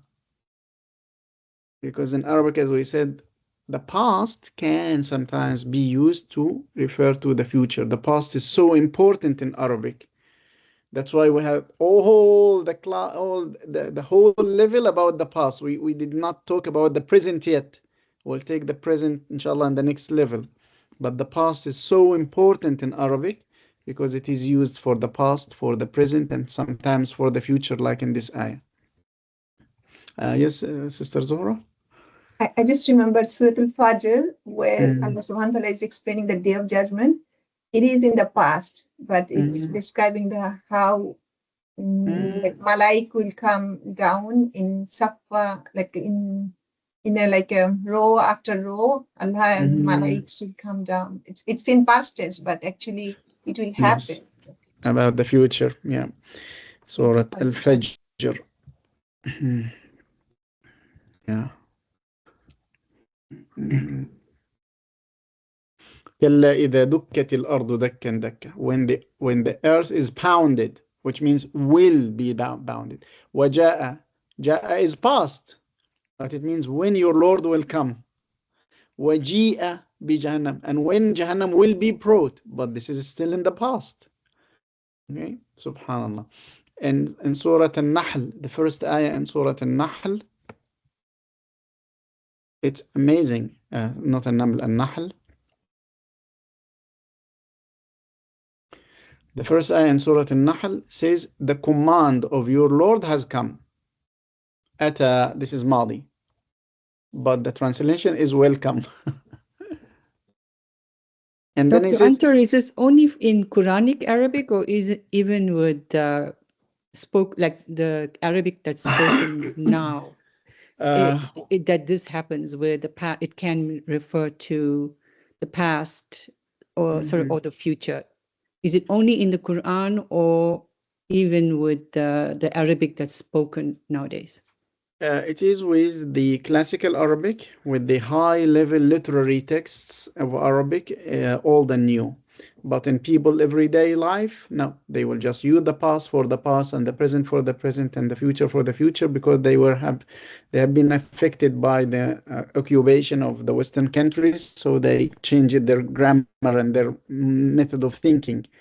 And in like newsletters and everyday writing, they will not do this. Only the highly literary, artistic texts like poetry, or maybe a khutbah al-Jumu'ah, or older texts, you will see this expression and this use of the past.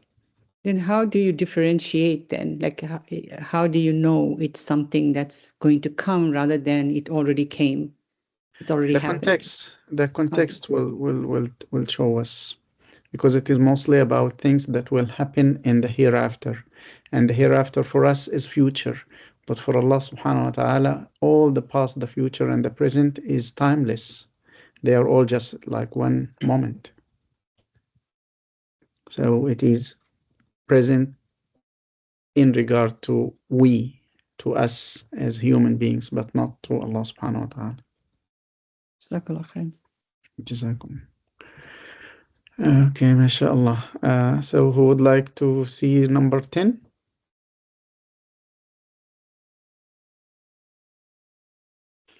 Or let me, okay. I can read if you like. I would like you to read the last one, please. Is it harder? No, it's simpler. وَكَانَ اللَّهُ غَفُورًا رَحِيمًا. Yeah. Can you analyze it? So وَكَانَ, wa and kana, it's a third person singular, masculine. So Allahu, so he was, Allah was Ghafur, forgiving, merciful. No. I guess.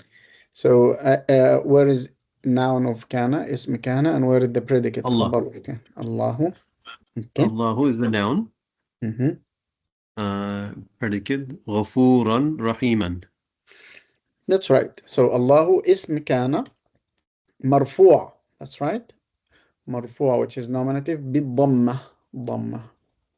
Ghafura khabar kana mansub bil-fatha. Right? One very interesting thing is that when I was memorizing the Quran with my sheikh, he taught me a very important fa'idah, a very important thing that helped me a lot. Which I is have a question, Sheikh, yes, here. go ahead. That sometime after kana form, in the kana form already it is in the hidden I, you, he. But sometimes, say for example, here Allahu, the noun is there. So is there any specific reason? Sometimes the noun is there and sometimes just we are extracting from the form of kana? Yeah, so if the noun is mentioned for the first time, we have to explain it, to mention it. Now, has it been mentioned? We can drop it later on. So remember when we had this example, كانت المرأة. So we have المرأة. كانت المرأة كريمة. And then the next time said وكانت, I don't need to say المرأة again. And I don't need to say هي again. Because she is already mentioned. So I go كانت صديقة directly. ده خبر كانت صديقة زوجتي. Okay, thank you. Yes, so what I was saying is that in Surah An-Nisa especially has 176 ayat. 176 here. 176 ayat. Okay. Only 9 of them end without fatha. All the ayats end with tanween fatha. Like this. Mustaqima, Mubina, Nasira, Jami'a, Wakila, right? Hakima, Yasira, Tariqa, Shahida, Taklima, Zabura. All the ayat has got tanween fatha at the end. Alima, Kathira, Shahida, Yaqina, Azima. So why is this important? This helped me a lot when I'm in confusion. So if I would like to remember, does this ayah end Wallahu Ghafurur Rahim or وَكَانَ اللَّهُ غَفُورًا رَحِيمًا? You see the difference? Wallahu Ghafurun Rahim. So all have got Dhamma. All are marfu'a. Well, if I say kana, then I know that the predicate of kana should have fatha. وَكَانَ اللَّهُ غَفُورًا رَحِيمًا. So knowing that Surah An-Nisa, all of the ayat end with a fatha, tanween fatha, then I will not have any doubt. I will directly choose kana. I remember that there was kana here. And here are the examples. إِنَّ اللَّهَ كَانَ عَلَيْكُمْ رَقِيبًا. So رقيبة is خبر كان. كان حوبا كبيرا. إنه كان حوبا كبيرا. Okay. Sometimes we'll have other things that have got fatha, but they are not with kana. I mean, not all the ayat have got kana, and we have things that are accusative that are not khabar kana, like an object, for example. But we are just picking the words, the examples that have got kana. So here we have إِنَّ اللَّهَ كَانَ عَلِيمًا حَكِيمًا. So can you notice this? One other thing is that whenever there is the word faridah, faridah means what? Mandatory. Obligation, mandatory.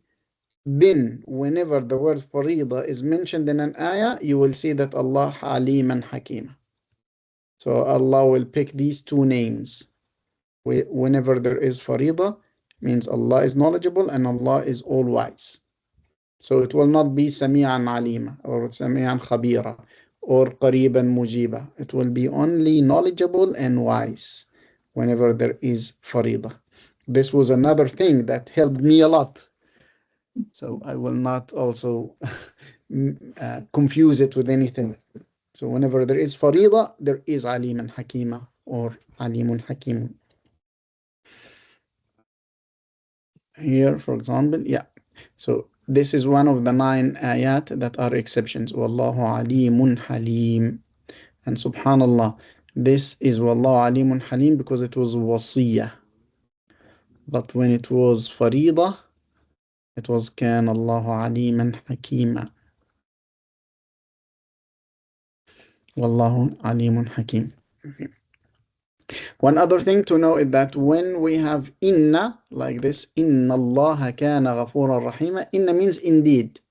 Because we have inna, that means indeed, then the sentence is not in the past. So kana is in the past, but the meaning is not in the past. Because the meaning is that indeed Allah was forgiving. Does this mean that he is not forgiving now? No, it means he was and he is. Okay. So whenever we have inna and kana and the same sentence, this means that kana here looks like past, but the meaning is present. These are also from the subtleties of the Quran. Another example here, وَكَانَ اللَّهُ عَلِيمًا حَكِيمًا. Another example in the same surah, إِنَّ اللَّهَ كَانَ غَفُورًا رَحِيمًا. So mostly this will be the closure of the ayat. إِنَّ اللَّهَ كَانَ عَلِيمًا حَكِيمًا. So again, عَلِيمًا حَكِيمًا, and here we have al-farida. We see farida. Farida is also mentioned Dr. here. Antar, sorry to interrupt, but if you have inna Allah kana, and it's the present tense, and the sentence is the present tense, and what is the purpose of kana? It has been. I don't know. Yeah, subhanallah. Yeah, if you say inna Allah alimun hakim, Allah indeed is all knowledgeable and all wise, and then inna Allah kana aliman hakima, this means when Allah subhanahu wa ta'ala prescribed this on you, he was knowledgeable of what benefits you. So this is the context, like when Allah subhanahu wa ta'ala prescribed this in you, he knows more about you. Remember that the Quran was revealed to Rasulullah sallallahu alayhi wasallam not as one book, but as ayat dispersed on 23 years. So sometimes you will see one hukm revealed, and then this hukm is abrogated, and it is made easier, or it is made different. So why did Allah subhanahu wa ta'ala change his mind? He knows what he's doing. He knows what is benefiting for you. So when Allah prescribed this, he was knowledgeable. He was wise. And after the death of the Prophet sallallahu alaihi wasallam, so we have the complete form of the Quran. So Allah is knowledgeable and Allah is wise. So it also refers to the way the Quran was revealed. For example, in this surah, we have here one ayah that says this ayah. It says ayah number 15. So let's see the translation of this ayah. Ayah number 15 in Surah An-Nisa.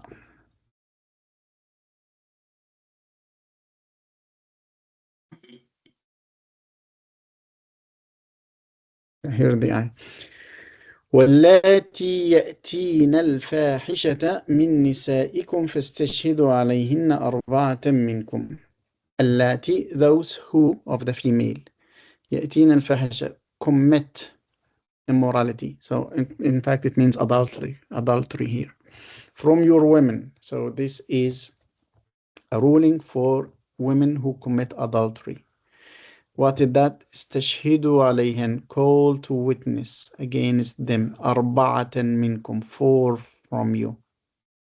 فإن شهدوا, if they testify, then confine them. أمسكوهن, so أمسكوهن, the women. في البيوت, in their houses. حتى يتوفاهن الموت, until death comes to them. أو يجعل الله لهن سبيلا, or Allah makes for them a way. So this ayah was revealed in the beginning of Islam, early days of Islam in Medina. And the ruling with this, if a woman makes adultery, commits adultery, the ruling for her is to be imprisoned in the house, to be confined to the house and never go out, if there are 4 witnesses. And when should they get out? They should never go out until they die. This was the ruling. But at the end of the ayah, Allah says subhanahu wa ta'ala, وَيَجْعَلَ اللَّهُ لَهُنَّ سَبِيلًا, or a way will be made for them. So what is this way that is made for them? When Surah An-Nur was revealed, then Rasulullah sallallahu alayhi wasallam started walking into the path of Medina and says, أَلَا قَدْ جَعَلَ اللَّهُ لَهُنَّ سَبِيلًا. Allah has made a way for them. Allah has made a way for them. And then he recited to the Muslimin Surah An-Nur, which says that whoever commits adultery, use with them 80 slashes by the whip. And this was the hukm that was used after that. So this was a hukm that was revealed at some time, and then this changed into the other hukm in Surah An-Nur, which is here. الزاني والزانية فاجلدوا كل واحد منهما 100 جلدة, not 80. So the fornicatress and the fornicator, flog them each with 100 lashes. So this was the hukm. So they didn't have to stay in the house until they died after this hukm came. Yeah, that's right. But where's the stoning part, Dr. Antar? The stoning part is not mentioned in the Quran, it is mentioned in the Sunnah. Yeah, it is. So which of the two then is, which of the two hukum, I mean, the hadith is not a hukum, it's just what was said by the Sallallahu Alaihi Wasallam. Sallallahu Alaihi Wasallam, yeah. So scholars, like the majority of scholars, say that we receive the ahkam from the Sunnah of Rasulullah Sallallahu Alaihi Wasallam and what he did in his life. So in his life, there was this flogging for the people who are not married. Now, those who were married, they were stoned at the time of the Prophet Sallallahu Alaihi Wasallam. So this happened. Some other scholars say that because this is not an easy ruling, it is a ruling that will get the death of the person who did the sin. So it has to be mentioned clearly in the Quran. If it is mentioned clearly in the Quran, then the hukm is for all flogging. And the stoning was for a period of time and it is ended. It is no longer applying. Why is that? Because this was the hukm that was in Torah.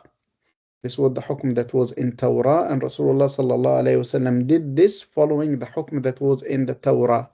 And then when Surah An-Nur was revealed, it was one hukm for all, for the fornicator and the fornicatress who are whether married or non-married. As I say, this is just a minority of scholars who say this. The majority would say stoning happened, so we use stoning. So the Quran mentions the flogging, but it doesn't mention the stoning.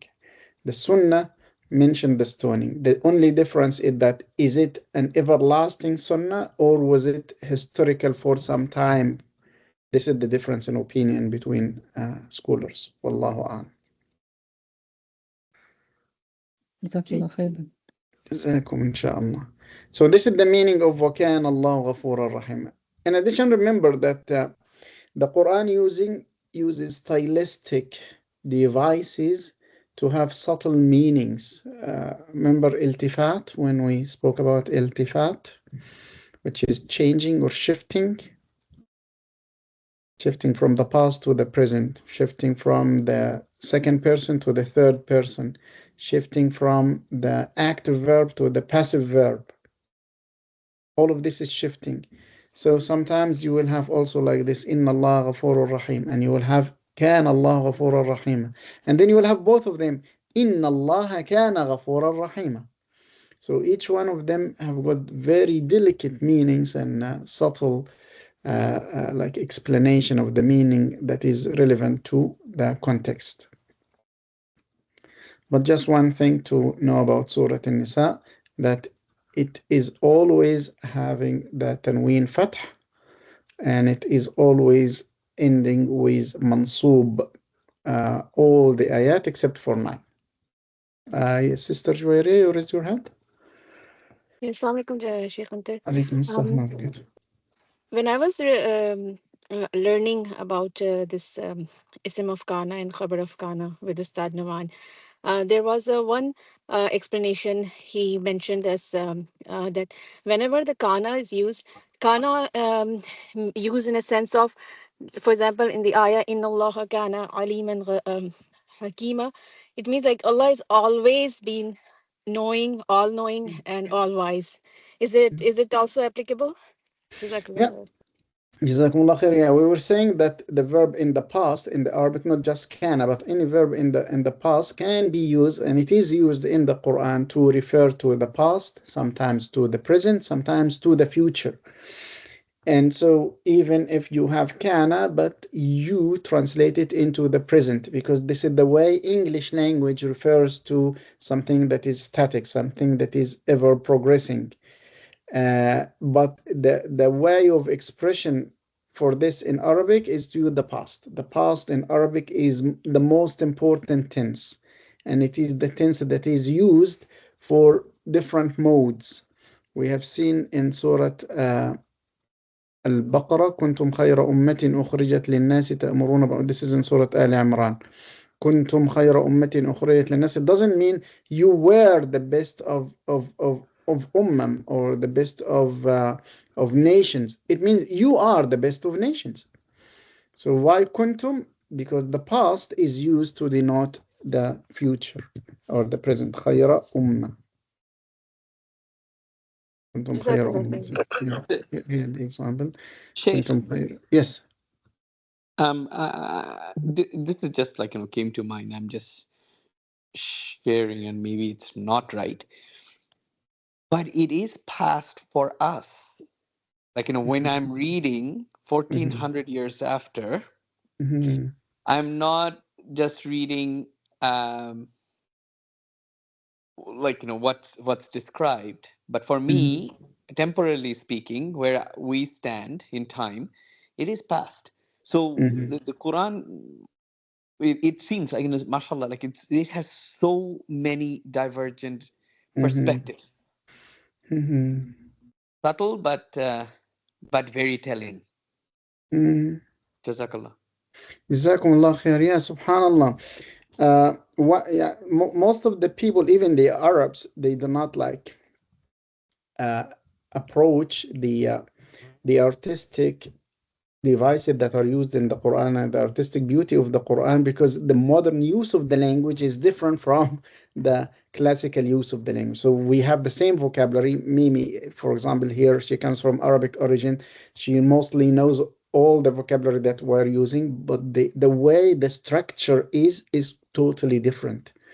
The Egyptians would place the words in a way that is different from the Saudi, that is different from the Lebanese, that is different from the Moroccans. Although they are using the same vocabulary, but the way of forming the words together have been affected by the incubation that took place in their lands, and by their own dialects, and by their own older languages. So don't forget that Egypt had a language of its own before Arabic. Ancient Egyptian, and the Moroccans had the Amazighian languages, for example. So all of these effects brought us the present day dialects of the Arabic language. And people who are Arabs or from Arab descendants will think that we are Arab, the Quran is Arabic, so it's easy to understand. They will understand the vocabulary, but not how the vocabulary is combined together. They will know, for example, that the word ummah means a nation, but they don't understand why the word ummah is used in this context. Sometimes it refers to just one person, like inna Ibrahim kana ummah.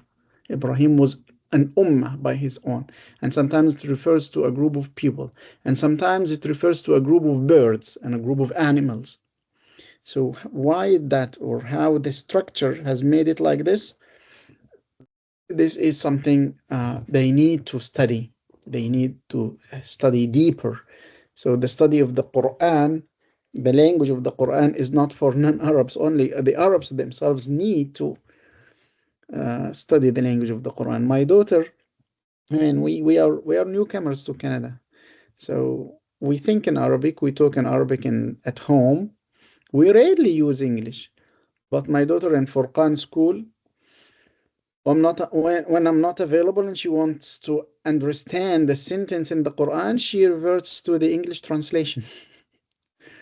Because this is the only way she could understand how the structure what the structure means. She understands the words, but she doesn't understand how it is placed together, arranged in this sentence. Look at this, for example, kuntum khayra ummatin. So we all know that kuntum is the past, but the translation is you are. Why? Because the past here is used to refer to the present. Is used to refer to a consistent state, that you are the best of the people that have been raised for mankind. So why did Allah subhanahu wa ta'ala use the past to refer to that? Well, it is not just in the Quran, it is in the classical Arabic language. Arabs used to do this, and Arabic poetry used this all the time. This was the level of eloquence at the time of the Prophet sallallahu alaihi wasallam. So the problem is not in the Quran or in the use, it is in the people who have been detached from this time of the classical language till now. Subhanallah. Yes, go ahead. Yeah, I'm just being mindful of time. We have very little time. I have two things to ask you. One is when will be the next session, next level? And the second is I was wondering if we will be able to say a little bit about the all these verbs in derived forms in active on the book. Would you be explaining it this time or not? So let's talk about the second question, because I'm not sure if I understood. So what is about the verbs in the book? You know that all this verb has Arabic verb has form, like different, like a 1, 2, 3, 4. Like when we want to look into the dictionary or somehow, like all these in our book. If you go on page number, so that I believe it's appendix 1. Appendix 1, yeah. It has the tables. Yeah, that table. I was just wondering if you could talk a little bit about that. Yeah, I think we did. We did. We talked about the table of the conjugations of the verb. This one. Yeah. Maybe I missed that. Yeah. We talked that we have these tables, and the tables have got the verb in the past, and this is the example of the verb in the past. Not this one. Yes, and then the verb in the present. Yeah. For this one, the forms of the verb. Yeah, the forms of the verb, form 1, 2, 3, 4. So we have already finished like form number 1, which is 3-letter verb, and some of the 4-letter verb. Now for the other ones, we use some of these, but we did not like explain them in detail, because they will come later on the levels, inshallah. So the book is divided into sections, and each section will focus on one part. So here we finished the sentence without verbs, like the nouns and adjectives only. Then section number 2 is about root words from the verbs. And section number 3 is the present tense, which will, inshallah, cover in the next level. The verbs in the present form and the passive of the present. And then section number 4 will have the derived form of the verb. All the different forms will come later on. Then we'll have section 5, which is kind of a review of all of these together. Exactly. And we can normally people would finish this book in these 5 levels, and each level will be like 10 classes. Well, my methodology in these classes is that we are taking as many examples as we can and applications in the Quran as we can. And we are not like keen to finish the book, as we are keen to have more examples and in-depth reflections on the meanings in the Quran. Yeah.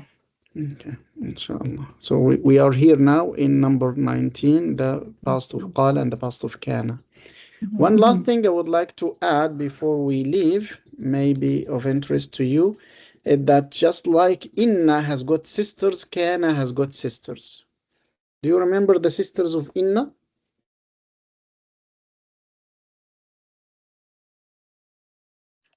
Inna, Anna, Ka'anna. That's right. Innana. Inna. Sorry. So we have Inna, and one of its sisters is Anna, right? So there is Inna and there is Anna. There is also Ka'anna, and there is La'alla, Lakinna, Lakinna, and Layta,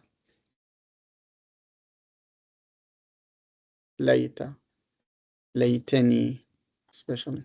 So these were the sisters of Inna, and we studied them in the book. Let's see, when we talked about Inna in class number 9.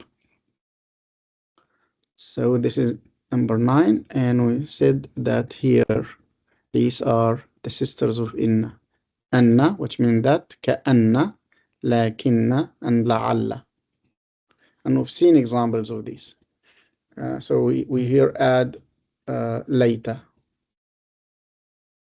Now, Kana also has got sisters, and many sisters, mashallah. And by the way, when we say sisters, we mean just it acts in the same way. What does this mean? It means that they will have one noun that is called ism and one predicate that will be called khabar. And the ism will have marfu' and the khabar will be mansub, just like can. So an example of this is asbaha. Asbaha means what? became. Became, that's right. The verb to become. So the verb to become is a sister of kana, which means that it will have two nouns, like asbaha ar-rajulu maridan. What does this mean? The man died. No, Oh, not died. oh, Alhamdulillah, he's still alive. The man becomes sick. He became sick. Yes. Sick, So yeah. the man became sick. Yeah, not Mount, it's Maridan. Became So sick. الرجل أصبح الرجل مريضا. The man became sick.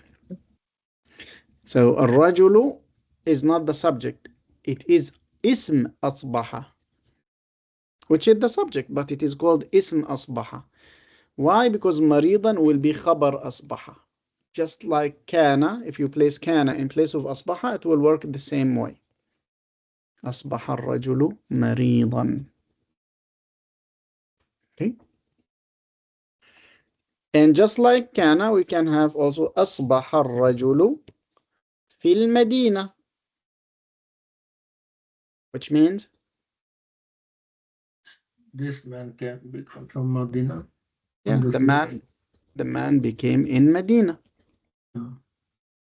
Like كان الرجل في المدينة. So أصبح is one sister. Sorry, as the man became Medina? Yeah. So became in Medina. في. Came or living in- became? Became. So the past of become.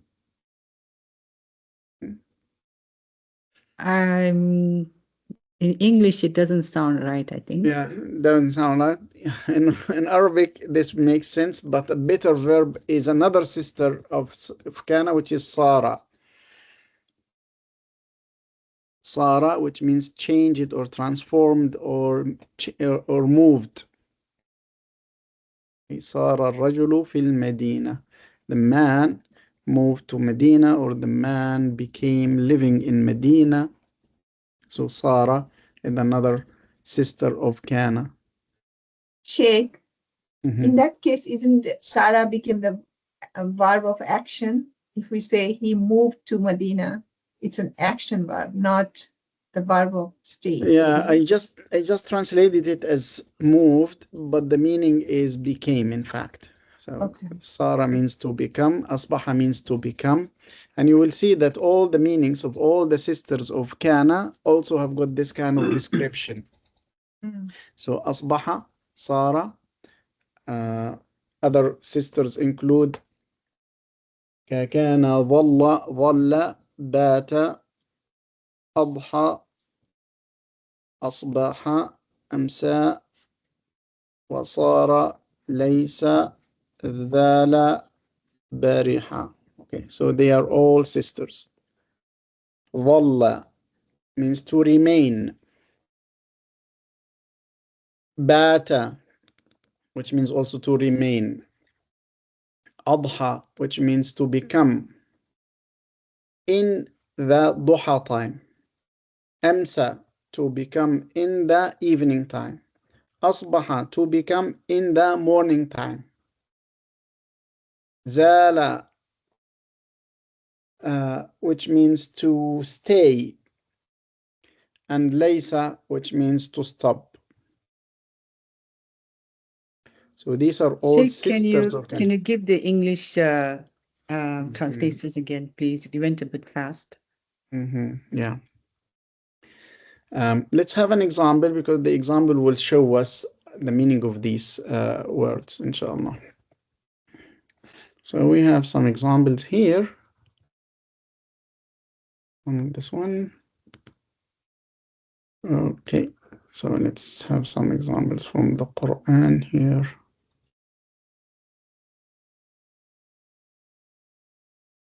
Wallah, yeah.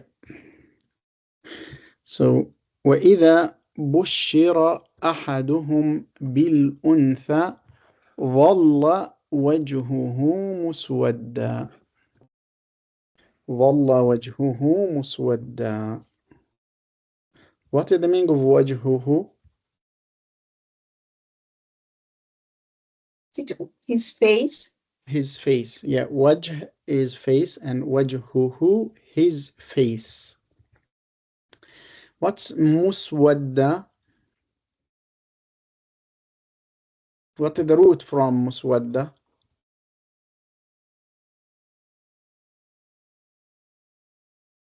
Aswad or Aswad, yeah. Sawada. Sawada is the root, and from this we have the color aswad. What's the color aswad? Black. Black. Okay. You noticed how Mimi got the root quickly? Because she had the vocabulary. Okay. So his face, black. So what is the verb? This means his face became black or remained black. Zalla. Dhalla. Yeah. Dhalla.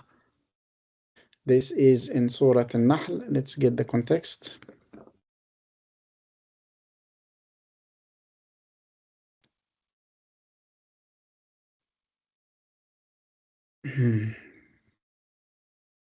So we have here ظل وجهه. So here is the, where is it? Bismillah ar-Rahman ar-Rahim.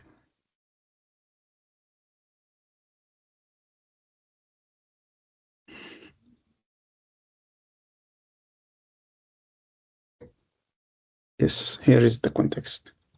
It says وَإِذَا, this is here, وَإِذَا, and when, بُشِّرَ أَحَدُهُم, and when one of them is giving good news, بِالْأُنْثَى, of a female baby. So one of the kafirin is giving good news about a female baby, his face turns dark. His face turns dark. So ظَلَّ here means to turn dark, black. So ظَلَّ is a sister of Kana. وجهه would be ism ظَلَّ. And muswaddan would be khabar ظَلَّ. You see?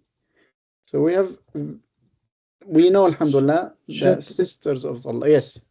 Does Dhalla also conjugate like Kana? Like No. kana, no, eh?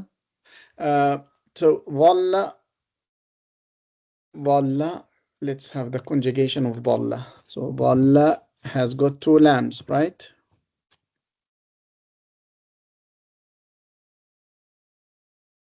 So dhalla has got two lambs.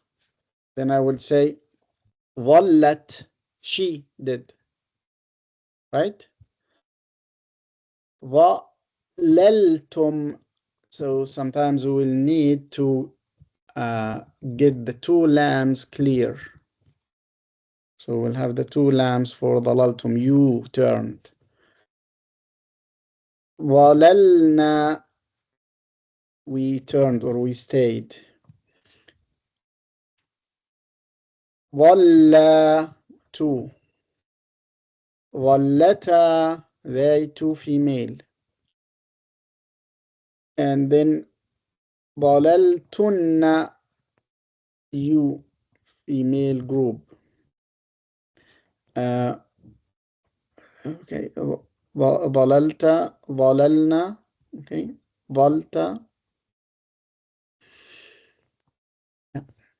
In the Quran, we have another example, especially with this, for Sayyidina Musa when he was talking to As-Samiri, dhalta alayhi. So after Sayyidina Musa returned to his people, and he found that they were worshipping the statue of the calf, Sayyidina Musa is talking to the Samri. He says, "Wanzur ila ilahik," and look at your God, that which you remained to it devoted. So dhalta. So this is dhalta, which is a form of dhalla. You remained. So it can mean to turn or to remain, according to the context. So you remained akif and devoted to it. Dhalla is a sister of kana. So this is an additional part. If you are struggling with this, don't worry. I'm just giving you an additional thing, that there are other sisters, just like the sisters of inna. We have these sisters of kana. These are some of them, but they are 13 ones, 13 verbs. In modern Arabic, only these 5 or 6 that people use. The other ones are used in the Quran, but very rarely, and we'll come to them inshallah. So dhalla means to remain. Bata means also to remain, but mostly during the night time. Adha means to become, but mostly at the early morning. Not the early morning, but in the middle of the day, adha. The early morning will be asbaha, to become in the early morning. Adha, to become in the middle of the day. Amsa, to become in the end of the day or in the evening time.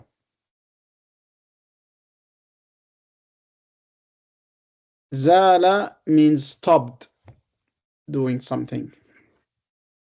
Laysa means not. So this means not, and it has a form of using it, but you will find it in the Quran. For example, we have in Surah Al-Baqarah, لَيْسَ الْبِرُّ. لَيْسَ الْبِرُّ. Okay.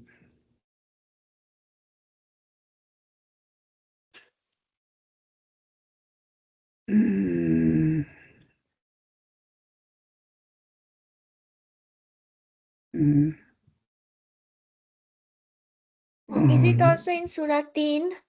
Alaysallahu biyahkamil hakimin? Alaysallahu. Excellent. MashaAllah. Yeah. Let's get Surah Tin. It's easier. So Surah Tin. Alaysallahu. So Allahu, yeah, will be ism laysa. Alaysallahu. So Allahu here will be ism laysa. And then bi ahkamil hakimin will be khabar laysa. With the bis ba, the proposition, and what is after the proposition. And this Hamza at the beginning means the question, wasn't Allah, isn't Allah?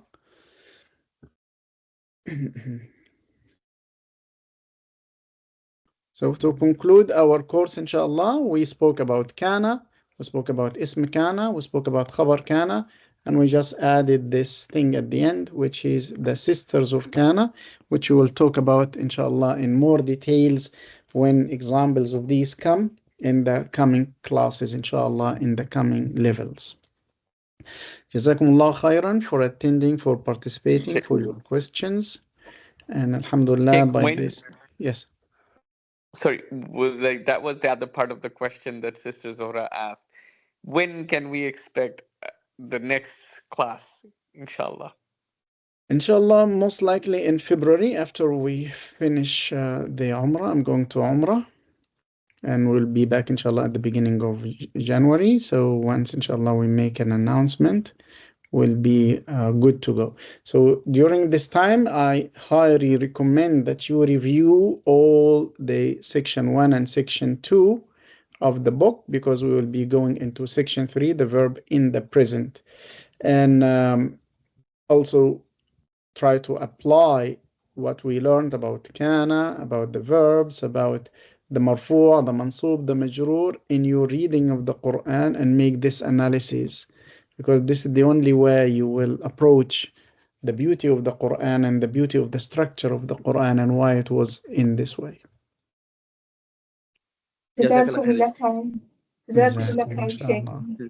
Can we, Sheikh, can we request our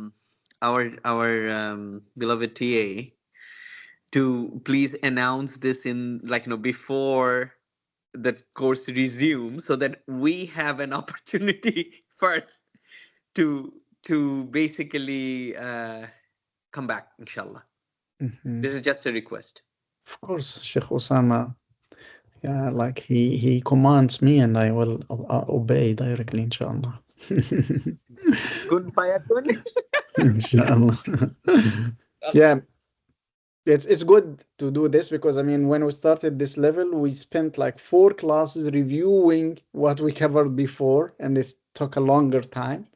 But the more we resume, inshallah, the more we spend less on the previous classes.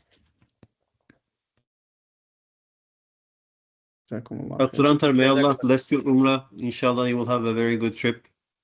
Make dua for us, inshallah. Inshallah. Yes, Inshallah, please make dua for us, Dr. Antar. Inshallah, inshallah. And everybody have a good holidays. Ask for the homework. Make dua for us, inshallah. Inshallah. MashaAllah, what a community you have developed here. MashaAllah. May all of you be blessed. Assalamu alaikum. Assalamu alaikum wa rahmatullah. أشهد أن لا إله إلا أنت نستغفرك ونتوب إليك.